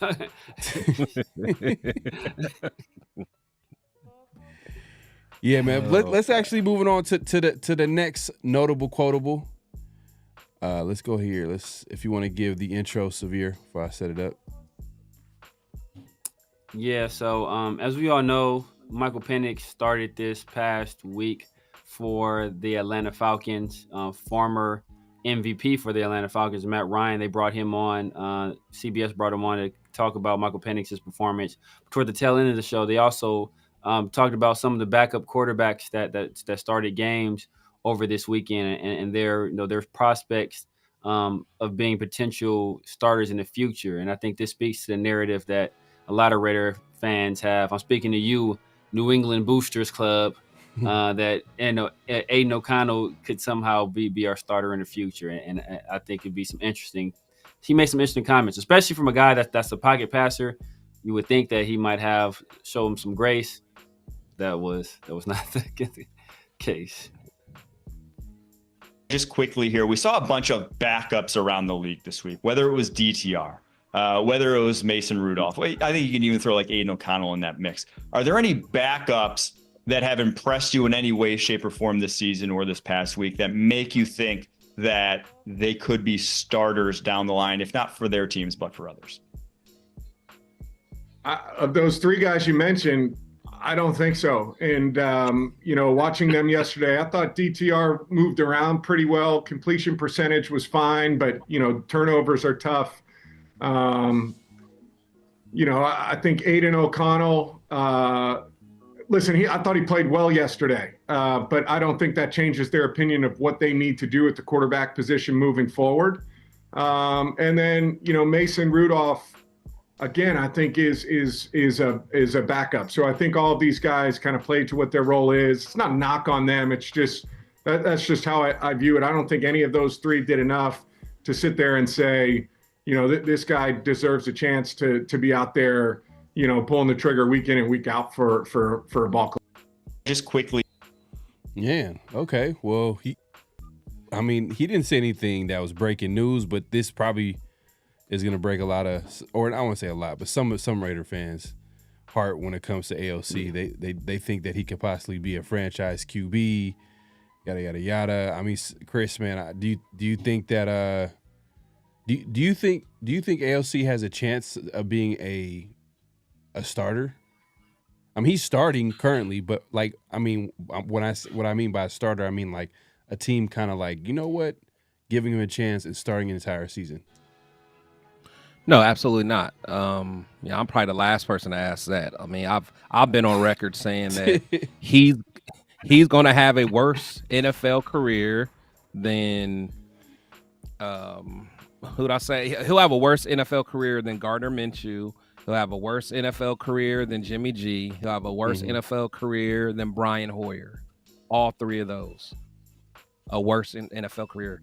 I mean, I can go through a lot of other quarterbacks that the Raiders have had. He's going to have a worse NFL career than Jason Campbell, probably even Aaron Brooks. He might have something similar to Bruce Gradkowski. I don't know. I mean, I can go on and on. Like, he's going to be a legit backup. He might be lucky to have a Josh McCown. Like, he can just hang on and just be on the team but I mean, he's not going to ever be a long-term starter for anybody. And I hate to break it to people, but it's not going to happen. Yeah. I mean, he's just not that good. His ceiling is he is what he is, man. I think he and it's nothing wrong with being a backup QB. Like, that's like he's in the NFL. Right. He's getting paid to be a professional NFL QB. And being a backup QB is a valuable position, but a starter, nah, that's just not something I see foresee. I mean, Severe. I mean, does he come back next year with the new? I think, if there's a new coaching staff, I think that all depends on. Do you answer the question right there? If there's a new coaching staff, I don't believe he comes back. I think they'll bring in their own guy. They'll want their own backup that knows their system. That can, and if they still decide to go after a rookie quarterback, they want a guy that they can kind of plug and play. And like if he's going to be the bridge, he can be the bridge. If he's going to be the guy that's kind of like the sideline mentor, it's going to be that guy. And like Matt Ryan said it best, right? Matt Ryan's a guy who's been around ball a very long time.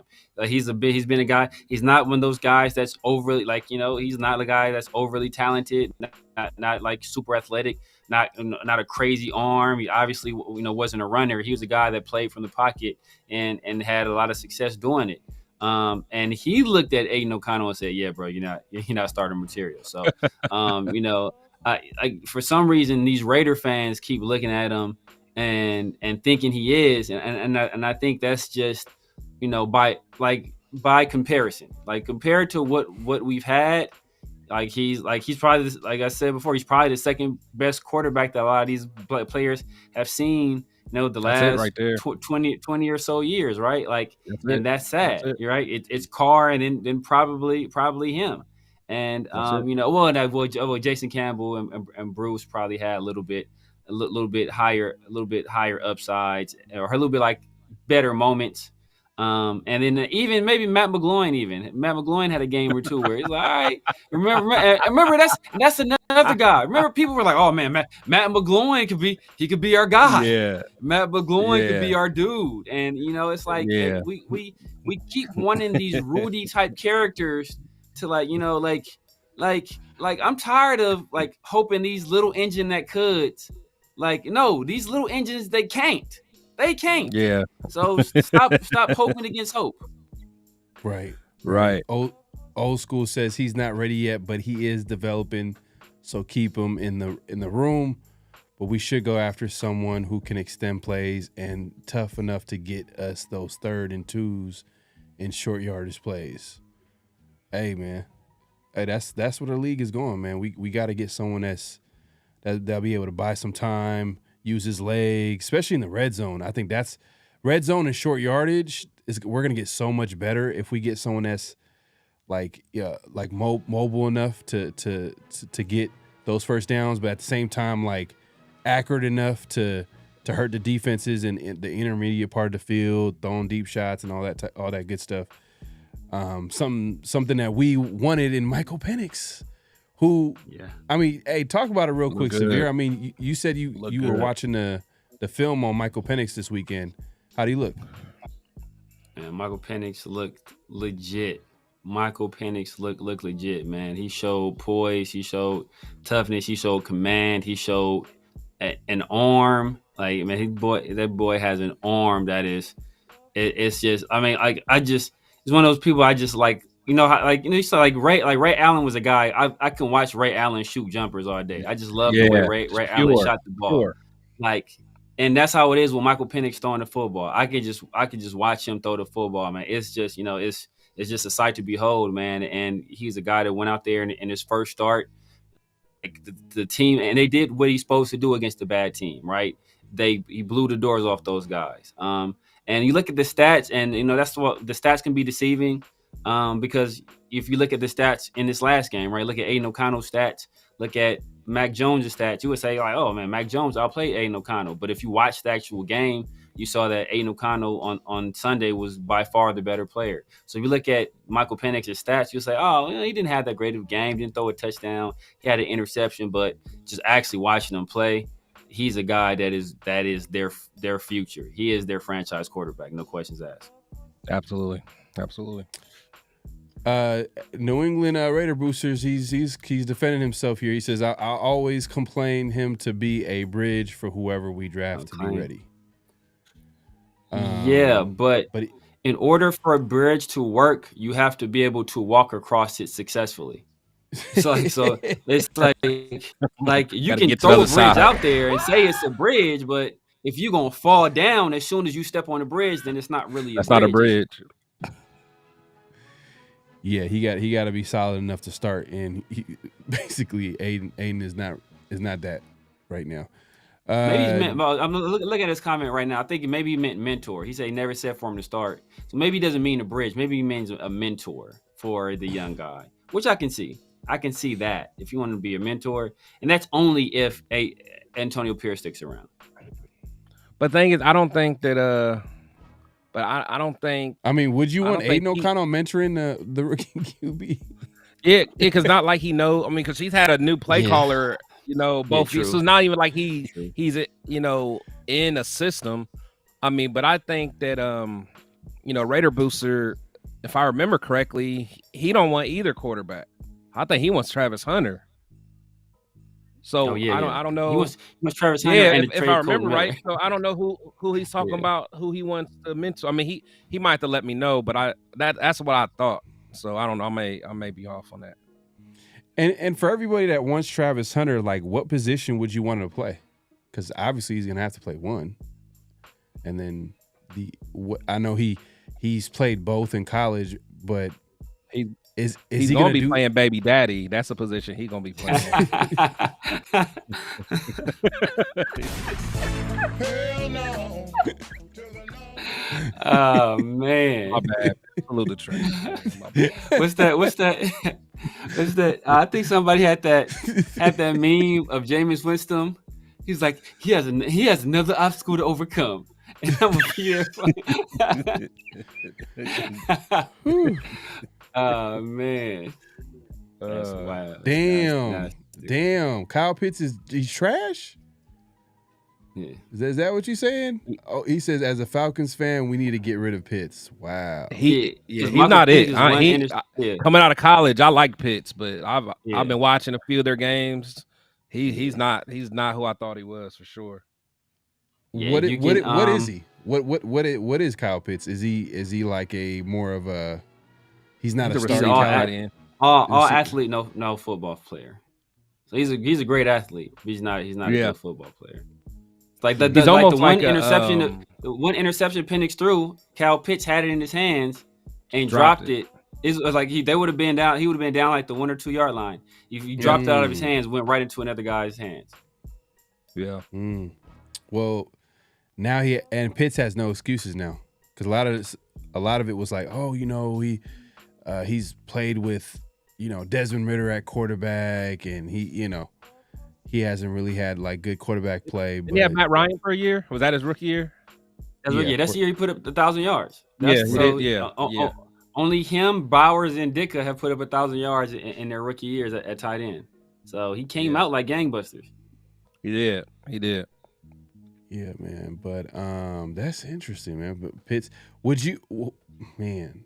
So, well, I mean, I guess we're good on tight end. I was gonna say like, we hella good on tight end. We're good. To the mug, he can't block, so we good on. He can't block. Yeah, we're Brock Bowers is light years better. 1,000 times better than him as a blocker. And I'm not gonna lie, man.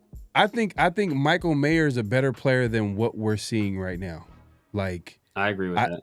I think if we had like a better like scheme or offensive coordinator, you'll be able to see his skill set more. You know what I mean? We'll see a little bit more creativity on offense where you can see a guy like Michael Mayer getting open, because the whole talk before the season started was 12 personnel, 2 tight ends, Bowers and Mayer, and then pick your poison, and then pick your poison. You can only stop one of them. Yeah. So what, Chris? You think he's trash? You don't think he's that good? I'm not gonna say he's trash. I'm not gonna. Chris say coming around. He coming around. You watching the film. He like, all right. Seeing Big Mike put in work. I'd have said that one time. No, but I'm not gonna say he's trash, but like I said, like y'all think I'm joking, but like to me, he's in the same tier as a Foster Moreau. I'm sorry, like he's production wise, yeah. Like right now, when you're watching the game and you hear Michael Mayer's name, even in it's the same tier as Austin Hooper. Like imagine a young Austin Hooper. He's in that tier. Hooper was a baller for us. He was a baller for some years. Okay, well, I'm sorry, not take Falcons, it back not Falcons Hooper, but like Cleveland Hooper. Oh, okay. Cleveland Hooper. Because he was getting it done at the Falcons. He was getting busy. He was getting busy. Yeah, he was getting busy. Yeah. I mean, you saw. I've been talking. Speaking of getting busy, you saw my boy Travion Henderson. I know you saw it, Chris. Oh yeah. I don't know if Pharaoh saw it, but yeah, that's the back. I like. He got running back. Yeah. He got. Hey man, where are you getting him at? Getting Henderson? What round?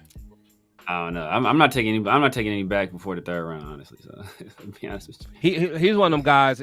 I think his combine is going to matter. They going to want to see how his bench press and what he really runs in the 40. But he got a lot of good tape. He does. He really do. And he's not too beat up because he splits carries. So he'll be interesting to watch. It's a great draft to get a running back too. So if we if the best player available. I said in a second, if the best player available is a running back and he's dynamic enough and he could do a lot of different things on offense, then the Raiders should take him. There's plenty of history pointing to that working. You know what I mean? To the Jonathan Taylors, to Derrick Henrys. But you talking about in the first? No, talking about Genty? Second. In a second. If the best player available is in a second, but that being said, I get why the Raiders would wait because there's so many good backs coming out. So many, bro. Yeah, like we don't have to force it and get like a running back in a second. We don't have to do that. But our running back situation is Henderson should be. I think he'll be there in the 3rd. I think I'll take him in the 3rd. Yeah, I think he'll be there in the 3rd. Who do you like at running back coming out, Chris? I do like Henderson. I ain't gonna lie, I like Junkins too. Junkins is nice too. Yeah, I'm still I'm still kind of like Ollie Gordon. Like I want to like him, but it's just it's just like I want to like him, but I don't know. And then what's Buddy from North Carolina? Hampton, Amarion Hampton. He's a big body right there. He's a big body. He's like a true lead back. Yeah, he is. So those are kind of ones I got my eye on for sure. Yeah. Later rounds, I really like my man from Penn State, man. Oh yeah, you talking about him? What's his name? Yeah, Singleton. So I like him. He can play a little bit everywhere. Yeah. So watch him in the playoffs. So as time goes on, man, he could play. He could play, but he'll be a later round guy. How about the running back from Iowa? Oh, Caleb Johnson. Name? Yeah, Caleb Johnson. Yeah. I mean, like I know people are high on him. I know Ray is real high on him, but I'm a UCLA fan, and I watched like I told Chris, I watched a bunch of real estate agents and accountants like lock him up, 15 carries for 49 yards. Like, bro, if you can't run on a UCLA defense that has like no like that, like they probably don't have anybody that gets drafted into a day 3. Like you can't run on them, bro. How are you gonna hold up in the NFL? So it's one of those things like, hey, maybe if I watch more tape on them, but that's one of those things like you can't unsee it. Like you ever see somebody like get their ass whipped real bad? It's like, bro, I can never respect you after getting your ass whipped. Like I can never look at you the same again. It's like one of those situations. Yeah. Like he maybe he whipped everybody else's ass, but bro, I didn't seen Jesse down the street put hands on you and have you leaking. Like I can never look at you the same no more, like ever again. So it's one of those situations for me because I know a lot of people seem to like him. Severe Dev saying gotta push back on Penix. They know he's a they know he's a franchise QB off of one game. He looked good. Got to see more though. Oh man, yeah. I mean, you definitely got to see more. You don't want to put everything on him for one game, but you saw all the things that you want to see out of a rookie quarterback in their first game. So the arm strength, the accuracy, like the ability to layer throws. I think Darnell Mooney. Darnell Mooney is the guy. He had a pass on an out route that he threw over one defender behind another defender, like perfect sideline throw. And I think know what that throw was. Remember, it was the throw where Dante from East Coast Gridiron. He's like, man, if you can make this throw, I know you're a legit NFL quarterback. It was basically that exact same throw, and Penix laid it in there perfectly. Like and just his composure, his ability to deal with the pressure. He was pressured 9 times, didn't give up a single sack, made great decisions. I don't think he had any turnover-worthy plays. The one turnover he had was Kyle Pitts' fault. Did all this in his first game. That's and he's one of those guys where he was already the most pro-ready quarterback. He's been sitting all year, didn't get any real reps with the ones all year. He comes in there, it's his first game, and this is what he does. I mean, this extremely impressed. Got the W. Old school. Put up hella points. Yeah. But they had there was a couple of interception returns though. Pick six, I think pick six. Somebody had pick six. So they were balling. But Old School says, man, this is crazy. He says, I was late. Did you guys touch on Mark congratulating all the players after the game? What are your guys' thoughts on that? Man. See, this is where Al Davis would come in and embarrass Mark like he did back in them days.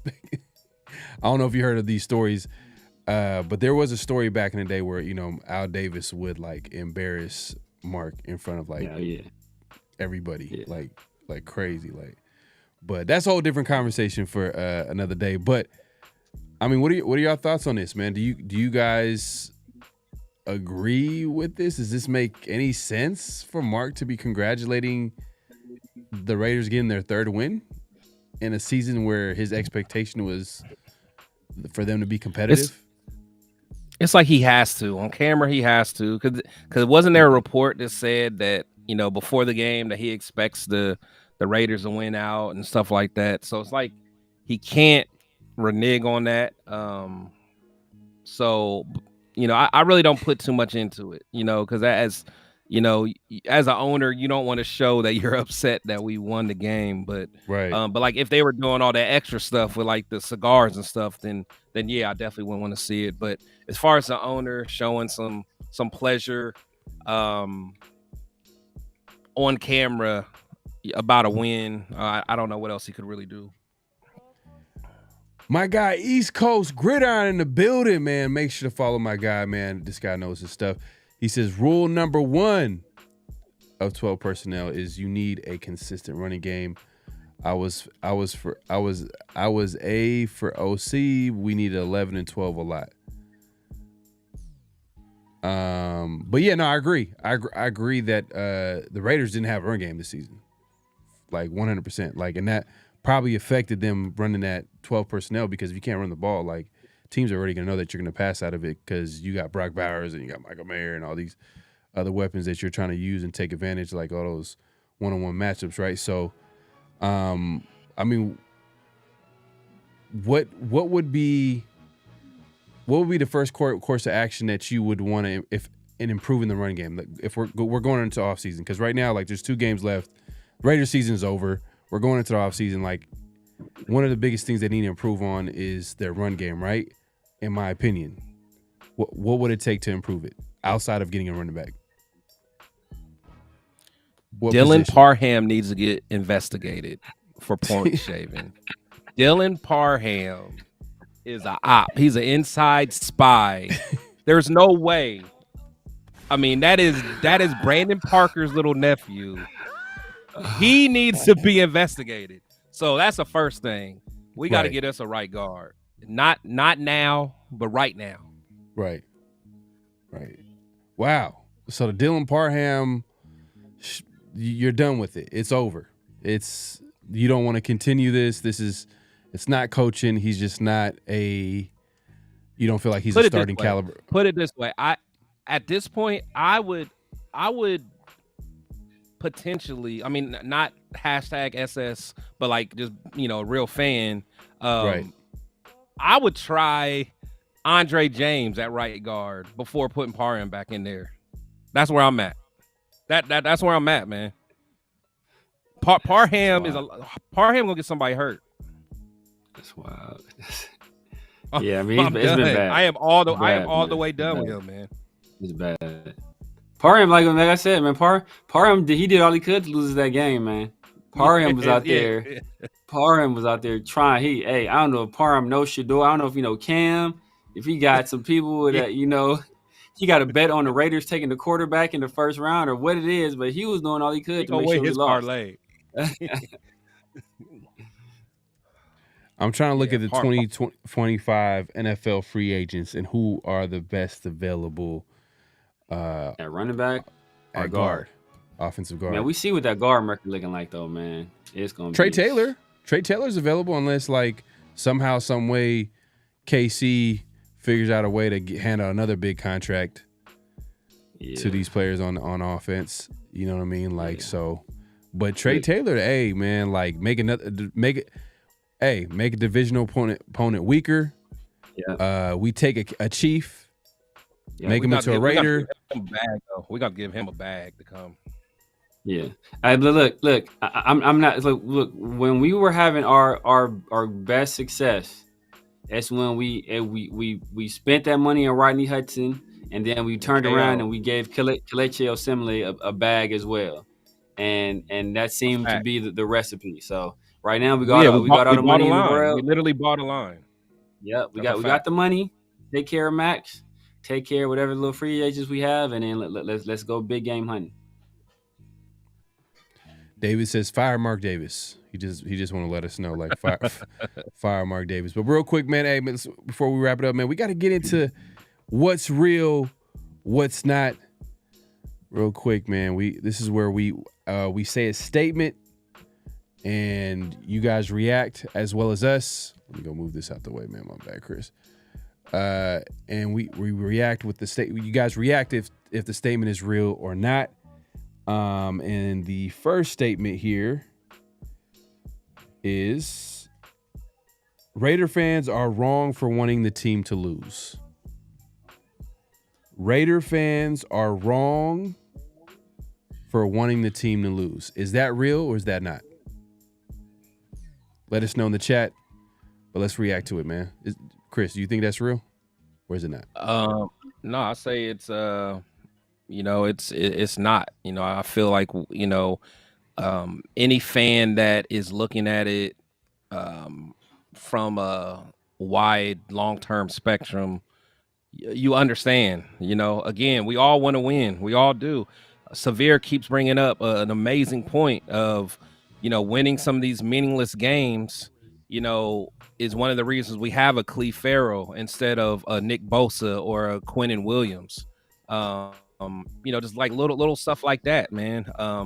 I know it feels good. Now, last year was a little different because, we were playing for something. We were still trying to build some momentum going into this year, trying to play for AP and stuff like that. But, generally, these meaningless games, I mean, you gotta play the long game. And, I understand as Raider fans, we always want to say, just win, baby, but we haven't won in the last 22 years. So, we got to figure out how to just win, baby. And we got to be more strategic in our approach. Yeah. But then like, how does that get managed though? Like, how are you managing that? Like because the coaches are going to do whatever it takes to win because that's what they're going to be judged on. That's how they're going to keep their job, right? Just like Severe always says, strategic substitutions. That's literally it. Because again, I mean, the coach isn't going to do, but the thing is, you use this time to evaluate the young players. So, I know it sounds crazy, but Carter Bradley might need to be getting some. I mean, we need to see is he, can he get a roster spot next year, or do we even want to bring him on our practice squad next year? Like, he's been here all through preseason. Give the kid a shot. It's not like a participation trophy thing, but I mean, the dude's been working hard. Let's see what he can do. Let's see what Lobby can do. Let's get some film on these guys to see if we even want to mess with them next year. We already know what we got in Aiden. We know what we got in Ritter. So I think that's the way that you do it. Gotta substitute, and again, I know it's uncomfortable, but you gotta do what you gotta do. Yeah, no, I agree 100%, man. I think that as fans, of course, we're not wrong for wanting the team to lose so they can get a higher draft pick because the season is gone it's gone south. Like it's literally over. Like there's nothing to play for. A lot of the players that's on this team are probably not going to be coming back. A lot of people, the coaching staff is not coming back. So of course we're going to be like looking at what the next best thing, free agency and the draft, because that's where the Raiders can possibly really improve in getting their quarterback of the future, right? But in order to get that, we got to get a higher draft pick. And if we can't get that higher draft pick, then the chances of getting a quarterback kind of decrease a little bit because look, like we've seen in previous drafts, like we missed out on Penix, we missed out on Jaden Daniels, we missed out on CJ Stroud, we missed out on all these quarterbacks. We could have possibly traded up, but some teams didn't want to deal with it, or the Raiders didn't want to trade up, trade their draft picks or whatever the case may be. It wasn't a guarantee. So I think we're not wrong. But I think that the Raiders, they're just always they always come up short. You know what I mean? Like they always, but who knows though? There's 2 games left. Is there a possibility? I got to look at like the possibilities of where the Raiders can actually, because if you look at like the top, top 8 picks, they're all tied. They're all 3-12. Yeah. So is there a possibility maybe the Raiders can possibly get into the top 3 at least? I mean, if some of these teams win, I don't know how the strength of schedule works. I don't know how that will do on the tie, but with who is it, Tennessee and the Jaguars playing, that's going to bump somebody behind us. But yeah, the strength of schedule, I don't know how that's going to play out. This is the the current draft order real quick. Let me just go ahead and put this on here. Right here, you can see. So currently the Giants are picking their first overall. Then you got the Patriots, Jacksonville, who we just lost to, or we beat. I said over the weekend, the Raiders beat Tennessee, Cleveland, and the Raiders. And look at this, 3-12, 3-12. So that's like from the second pick to all the way down to the Raiders pick, they're tied up. And the next batch of teams, they're literally one game off. So if the Raiders win, they go down. They could possibly fall outside of the top 10, or at least outside of the. Yeah, man. So because the thing is now, so with us beating, let's see, so we beat Jacksonville and so we beat. Yes, right. You're in a rough spot. Yeah. I mean, maybe if the Giants, they know the assignment. I was gonna say if the Giants lost, there may be a with the strength of schedule. I mean, if they won, then maybe with the strength of schedule, they might drop quite a bit. Right. But I don't know. Yeah. Jacksonville or Tennessee, one of them will go. But I don't know. Yeah. But you know what? New England. I don't know who New England plays. Huh? So Jacksonville and Tennessee play each other. So one of those teams are going to end up behind us. Yeah, but New England actually kind of plays a little competitive. Like Drake May is playing better and better now. But again, New England is usually. I mean, I know Belichick ain't there, but they're usually a strategic thinking. You know, they may be like, hey, we're thinking long term, but they got their quarterback, so that don't really matter. I don't know. Yeah. So somebody in the chat said they have the Chargers and Buffalo, so they're likely losing out. Well, hold on, but then the Chargers. It depends if they got the Buffalo at the end. Buffalo might sit their players. They might sit the last week. True, yes, especially if the number one seed is out of reach. Yeah. So if the number one seed is out of reach, then they might rest them guys if they can't get any, because I think they already clinched playoffs. Right now it's just a battle for the number one seed in the AFC. Man, this is so sad. We're over here like looking at a draft position. Instead of looking at playoff position, it's like, damn, bro, what does it come down to? Like we can't enjoy good football, like competitive football, but it is what it is, man. But no. Well, first of all, to answer the question, not real, but no. Why? Part of the reason why we're in this situation now is because we won. I guess in the time we were in the playoff race last year, we won a bunch of meaningless games down the stretch last year, and our only solace out of those wins were like, well, you know what, hey.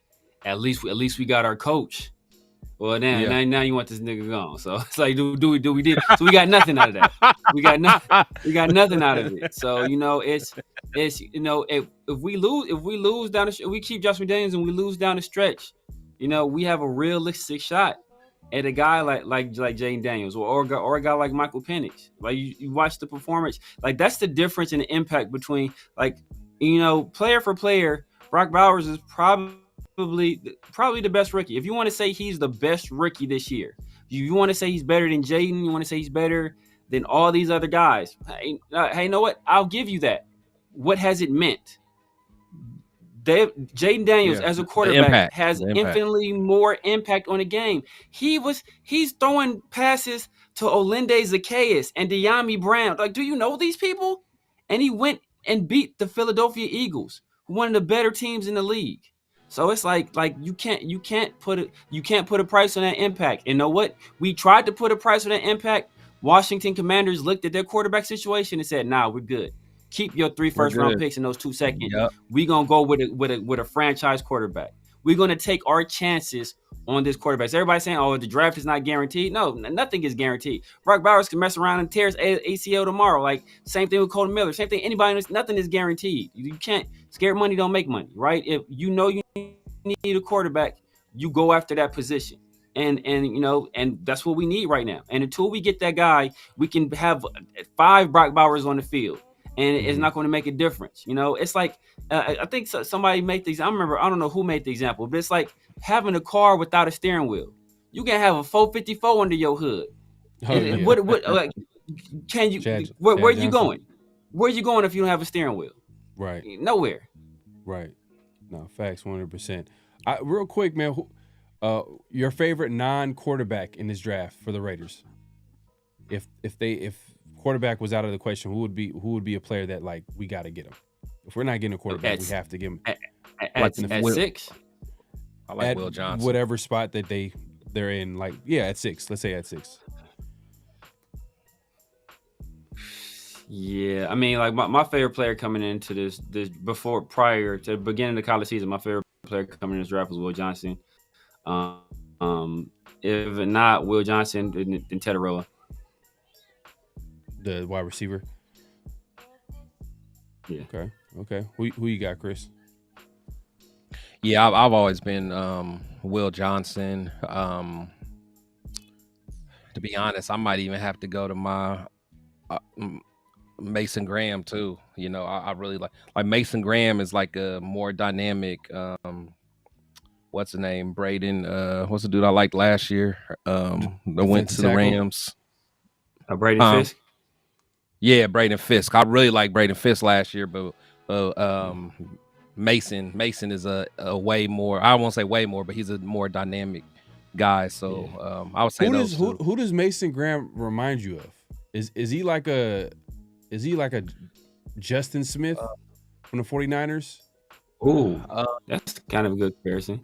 Right? Yeah, I'm about to say, yeah. Does he kind of remind you of him?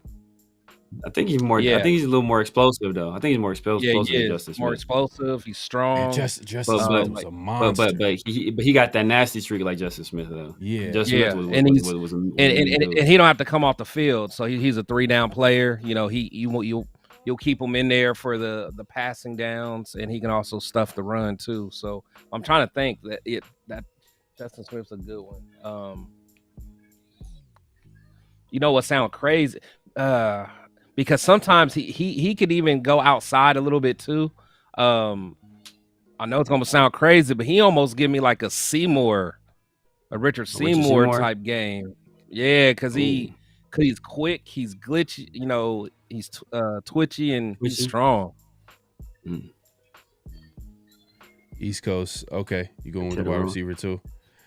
So hey man, I noticed y'all didn't say Hunter, Travis Hunter. Y'all passing on him.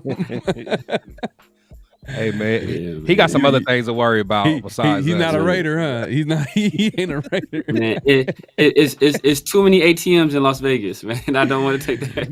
Man, they gonna have his nose wide open, man. Too many ATMs out there. He'll be withdrawing money, all kinds of. Hey, do the Raiders really have a realistic chance of signing T. Higgins? Like, do you think they have a really good chance? I mean, they have the cap space for it, but like, I mean, I'm sure he probably wants to go to a team that has a quarterback. As a quarterback, that's what I'm about to say. You know what I mean? Yeah. Like, he's not gonna. I'm sure he's going to the highest bidder as well. East Coast says Mason Graham reminds him of Javon Hargrave. Hargrave is a dog too, though. Yeah, like his game. Okay. 7 and 10 this year. I got a buddy that's a 49er fan. At first, he was upset with Hargrave. He didn't think Hargrave was.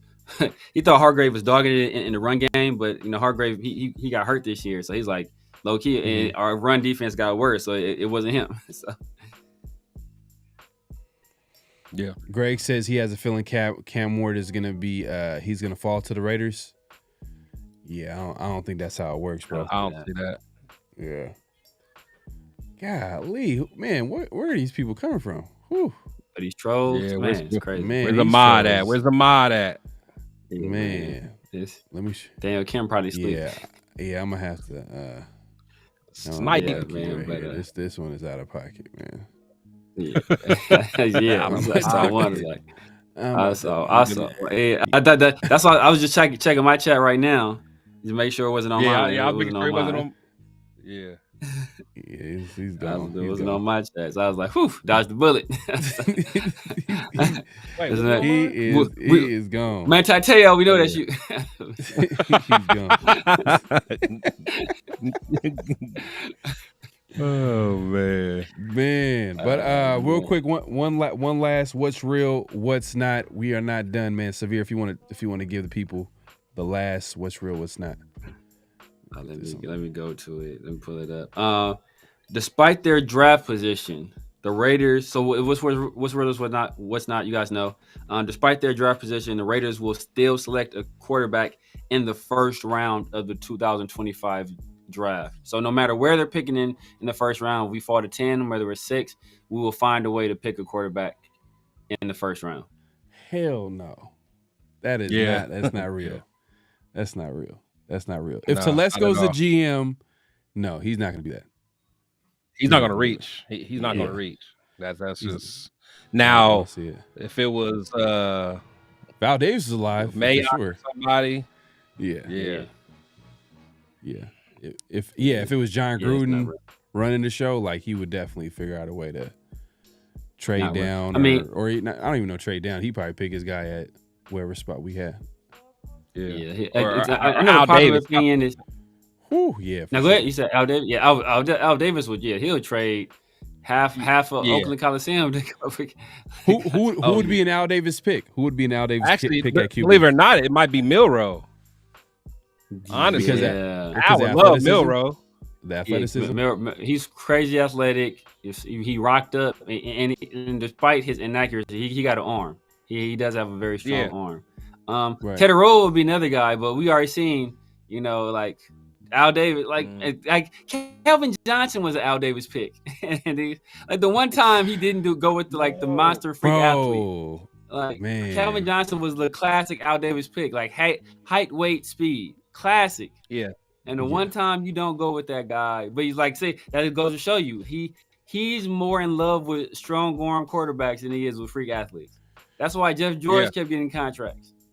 Well, Todd McShay said like to this day. I mean, he's not with ESPN anymore, but he was like ESPN's draft expert with him and oh boy, and he was like Mel Kiper.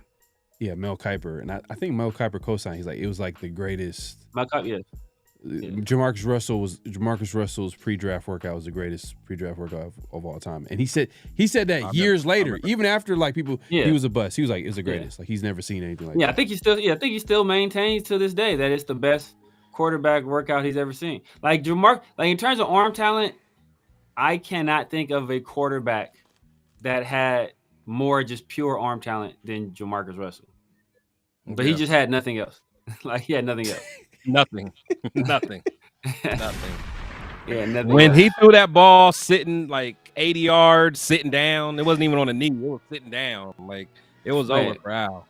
Over. Frozen rope, bro. Frozen. He was throwing he was throwing like rockets like on the line. Like oh man, like he had a crazy arm, man. But he just had the crazy thing though, like I remember that year because we needed a quarterback. We all knew it, but like the top two quarterbacks was him and Brady Quinn, and they played each other. I don't know if it was a Sugar Bowl or something. And in my mind, I'm like, whoever ball out, yeah. I'm like, whoever ball out. Jamarcus acted up. I'm talking about like he was still kind of slim a little, but he was like the way he was rolling, he was dotting. Like go back and watch the highlights of that game, him versus Brady Quinn. Dude looked like he was about to be next up. But know what? He had early Doucette and he had the other wide receiver. Who was the other guy? The dude with the dreadlocks. Early Doucette. I think he had early Doucette at one wide receiver. He had another wide receiver. Dwayne Bowe. That was a dog too. Dwayne Bowe. Dwayne Bowe. Yeah, he had early Doucette and Dwayne Bowe. So like, they was cooking Notre Dame. Like Notre Dame didn't have nobody that could deal with them. Yeah. Cooking. Dwayne Bowe, he had a little. He was good. He had a short prime though. No, he had some years. He had a couple years. You know what I'm saying? He had a couple years. Yeah. You know who had a short prime? That's super talented. Dez. I felt like his prime was hella short. Yes, Bryant. Yeah. Like he was super talented. Who had a short prime, and this is part of the reason why I was against drafting or paying running backs. Who had a short prime? Larry Johnson. After that, like 500 carries season. Oh, man, he had a few dominant years. Like he led a few years, didn't he? Yes. Yeah, but after he had like 400 something carries that one season, it was never the same. Never recovered. It was more than a season. I feel like he was like by back to back. Now he had two seasons back to back where he like led the NFL in touches, and then immediately fell off after that. Like it seemed like it was longer. They squeezed that man juiceless. Pause. Todd Gurley was quick too. Todd Gurley. Yeah. Oh, he got that bag. Yeah. It was out of there. It was crazy. Todd Gurley not even 30. Todd Gurley like 29 years old, bro. Todd Gurley 3 years older than Aiden O'Connell. Dang, that's crazy. See, that's another thing too. That's another thing too with some of these picks. Like, you can have all the talent in the world, but like there's certain players, they can't go to any franchise. They have to go. Certain players have to go to certain franchise in order to fulfill their, like their potential. Because, like a guy like we need Max, another sniper, man. We need another sniper. Right. Go ahead. Yeah, like a guy like Max, right? He could come to the Raiders and dominate because it's already in him. Like he's built. Like he's mentally he's there. Like he's trying. Like he wants to be great. He doesn't need. Because the Raiders, we all know the Raiders, they're a little bit dysfunctional. You know what I mean? That's a little. A little, you know what I mean? A lot. But a guy like, imagine if, let's say if Jamarcus went to the Patriots or something like that, or whatever top franchise, or Jamarcus went Steelers. You think he would have been a bust? I don't know. You know what I mean? Yeah, because being in a different organization, I mean, that's a good point because they wouldn't have dealt with all that laziness that he was doing, so. And I'll never forget this. I always bring this up, and I brought this up to Severe. I remember watching, I Am Athlete and Brandon Marshall were talking about like who made the Patriots great. Was it Tom Brady or was it Bill Belichick? And they're going back and forth. And former linebacker DJ Williams of the Denver Broncos, he was like, well, imagine if Brady played with the Raiders. And he started naming, he started talking about, like, look at their development. You know what I mean? Dysfunction. That's a good point, though. And I was like, damn. I was like, damn. Like, they needed each other, but that's a hell of a point. Yeah, facts. Yeah, they both needed each other. Because, the thing about the Raiders haven't had a successful draft pick. Well, I guess depending on what you feel about Carr. But, if you don't count Carr, we haven't had a successful pick of quarterback since we drafted Snake. And that was like in the 60s. So, like, think of how long that's been. Yeah, that's a fact. We got another one. Yeah, that's what I was saying. We need a sniper. That's on my channel, man. Already United Health, already United Healthcare CEO. Already. You got the. Jack Ken in the building. My mod, man, appreciate you coming through. He says McFadden was overrated for you. Man, but you know what, bro? McFadden, I ain't gonna let that slander happen, Jack. Hey, I respect Jack. Jack is one of them ones, but nah, bro, I can't let you talk about McFadden. He was MVP candidate. If he wasn't hurt, he would have got an MVP for sure. Right, for sure. He was, man. That's why I respect Hugh Jackson so much, because he had McFadden looking something crazy, cooking. Yeah. Somebody must have got Jack Ham. He said he bring back Carr. Come on, Jay. Somebody took over your password. Somebody sent you a phishing email. got your account. I'd bring back Carr if he was cut, man. No, but you know what though, McFadden, them 2 years that he had when he was like semi-healthy, like he was, especially that 1 year, man, he was going crazy. Like it felt like he had like a dominant year, bro. Like as far as so exciting to watch. Like I remember, I don't know, man. It was so many games, man. I was just and if you look at if you just remember those teams, the receivers that we had, the weapons that we had, like we the quarterback that we had, like average quarterback play. The receivers that we had were one-trick ponies, just speed. You know what I mean? And you feel what I'm saying? So it's like, man, McFadden was a great player. It's just injuries kind of got the best of him, to be honest with you. Yeah, man. But, hey, it's been a great show. Go ahead. That was a great team, man. No, I'm saying, even though they didn't win much, that was like that was still one of my favorite teams. And that's sad. Oh, yeah, that's one of my favorite teams to watch. I still go back and watch. Man, they got some of those games on YouTube. I still go back and watch those games on YouTube sometimes. When I want to see a good Raiders team that's fun to watch and coached well. And if you played Madden, the Raiders were one of those teams where they were a little hack because they had speed players. They had speed everywhere. You just put Terrell Pryor. You put Terrell Pryor quarterback. You put every speed. You know what I mean? Like you put every speed players. I mean that was a little hack that people used to do back in the day. But it is what it is. Especially that year where Justin Fargas was still on the team. Man, I used to put him and McFadden back there. Fargas had that speed too. Fargas was fast. Fargas used to have me dying because he used to go 100 miles in a straight line. He didn't make no matter who was there, no matter what was there. Man. No cuts, bro. No cuts. You would get demolished though. He would take some of the craziest hits. He did. Yeah. Michael Bush.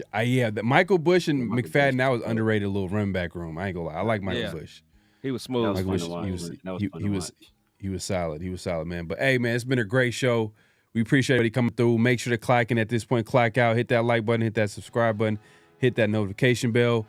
We went live on all 3 channels, man. Protect the Shield. Chris, man, appreciate you coming through. If you haven't subscribed, man, make sure to go over and subscribe to his channel. Let the people know where they can find you. What to look forward to, Chris. Yeah, man. I just been grinding, man, trying to get myself back in the flow of things, man. But I got a fire show with Severe and our boy 805 Raider, where we break down film every Tuesday.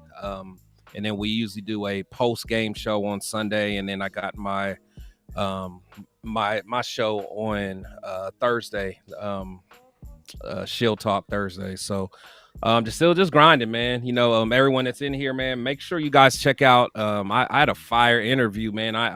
But for some reason the likes or the views ain't where it need to be. But I had an interview with the director of football development for the Raiders, man. So it was a great conversation. Talked about a lot of different things, man. So if you guys haven't had a chance, go check that out, man. It's we had a good dialogue. Yeah, man. Definitely check it out, man. Severe, man. Let the people know where they can find you, what to look forward to, all that good stuff. You guys know what it is, man. It's the Severe Raider. I was about to say something that's gonna give me a trouble, so I ain't gonna say it. But yeah, man, you can find me. I think I'm in trouble this show, man. I went in. Man, yeah. I was saying something good, man. I'll tell you guys. I'll tell you guys backstage what I was about to say, but yeah, man, you already know what it is. No, post game, me and my guy Protect the Shield 805, man. Tuesdays we usually take a look at the film, man. It's a great show. Getting a lot of good feedback from that. And every Friday, we got a round of Shield with my brother Big Mike.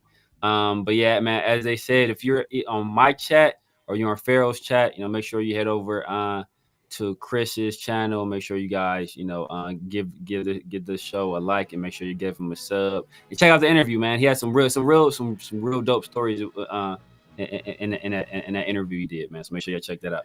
And not just that interview, man. He's talked to guys like Hugh Jackson, Bruce Gradkowski. He's had some dope guests. So definitely check out a lot of the interviews on this channel, man. Did you get Steve Weiss? Did you have Steve Weiss? No, I didn't. But my boy's show, who I interviewed, he had him on there. I'm trying to get him. Okay. I'm trying. Mm-hmm. Okay.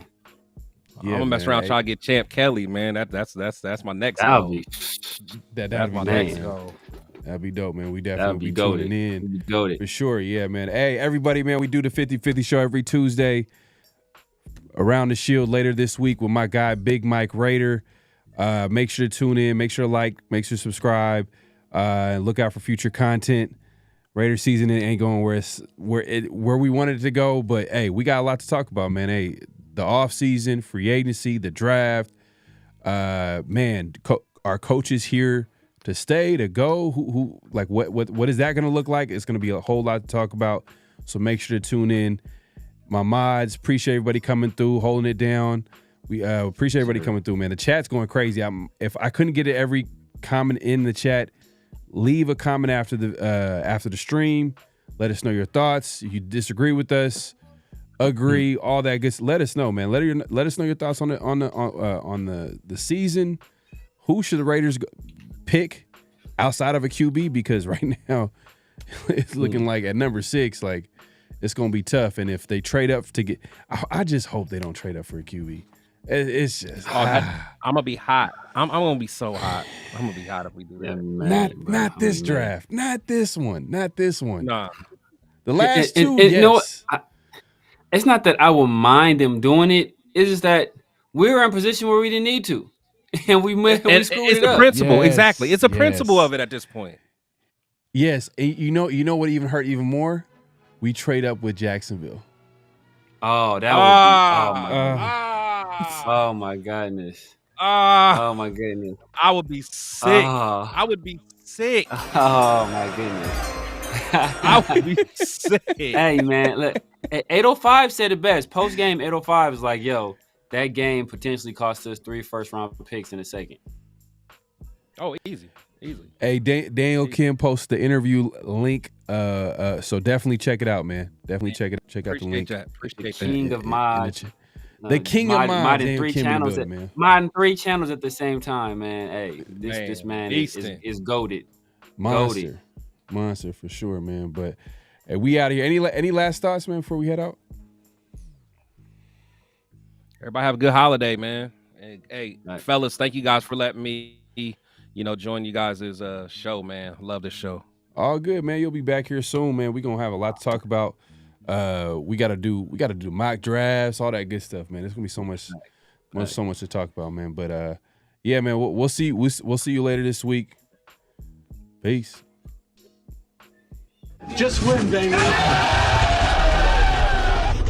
Hello? You play to win the game. You don't play to just play it.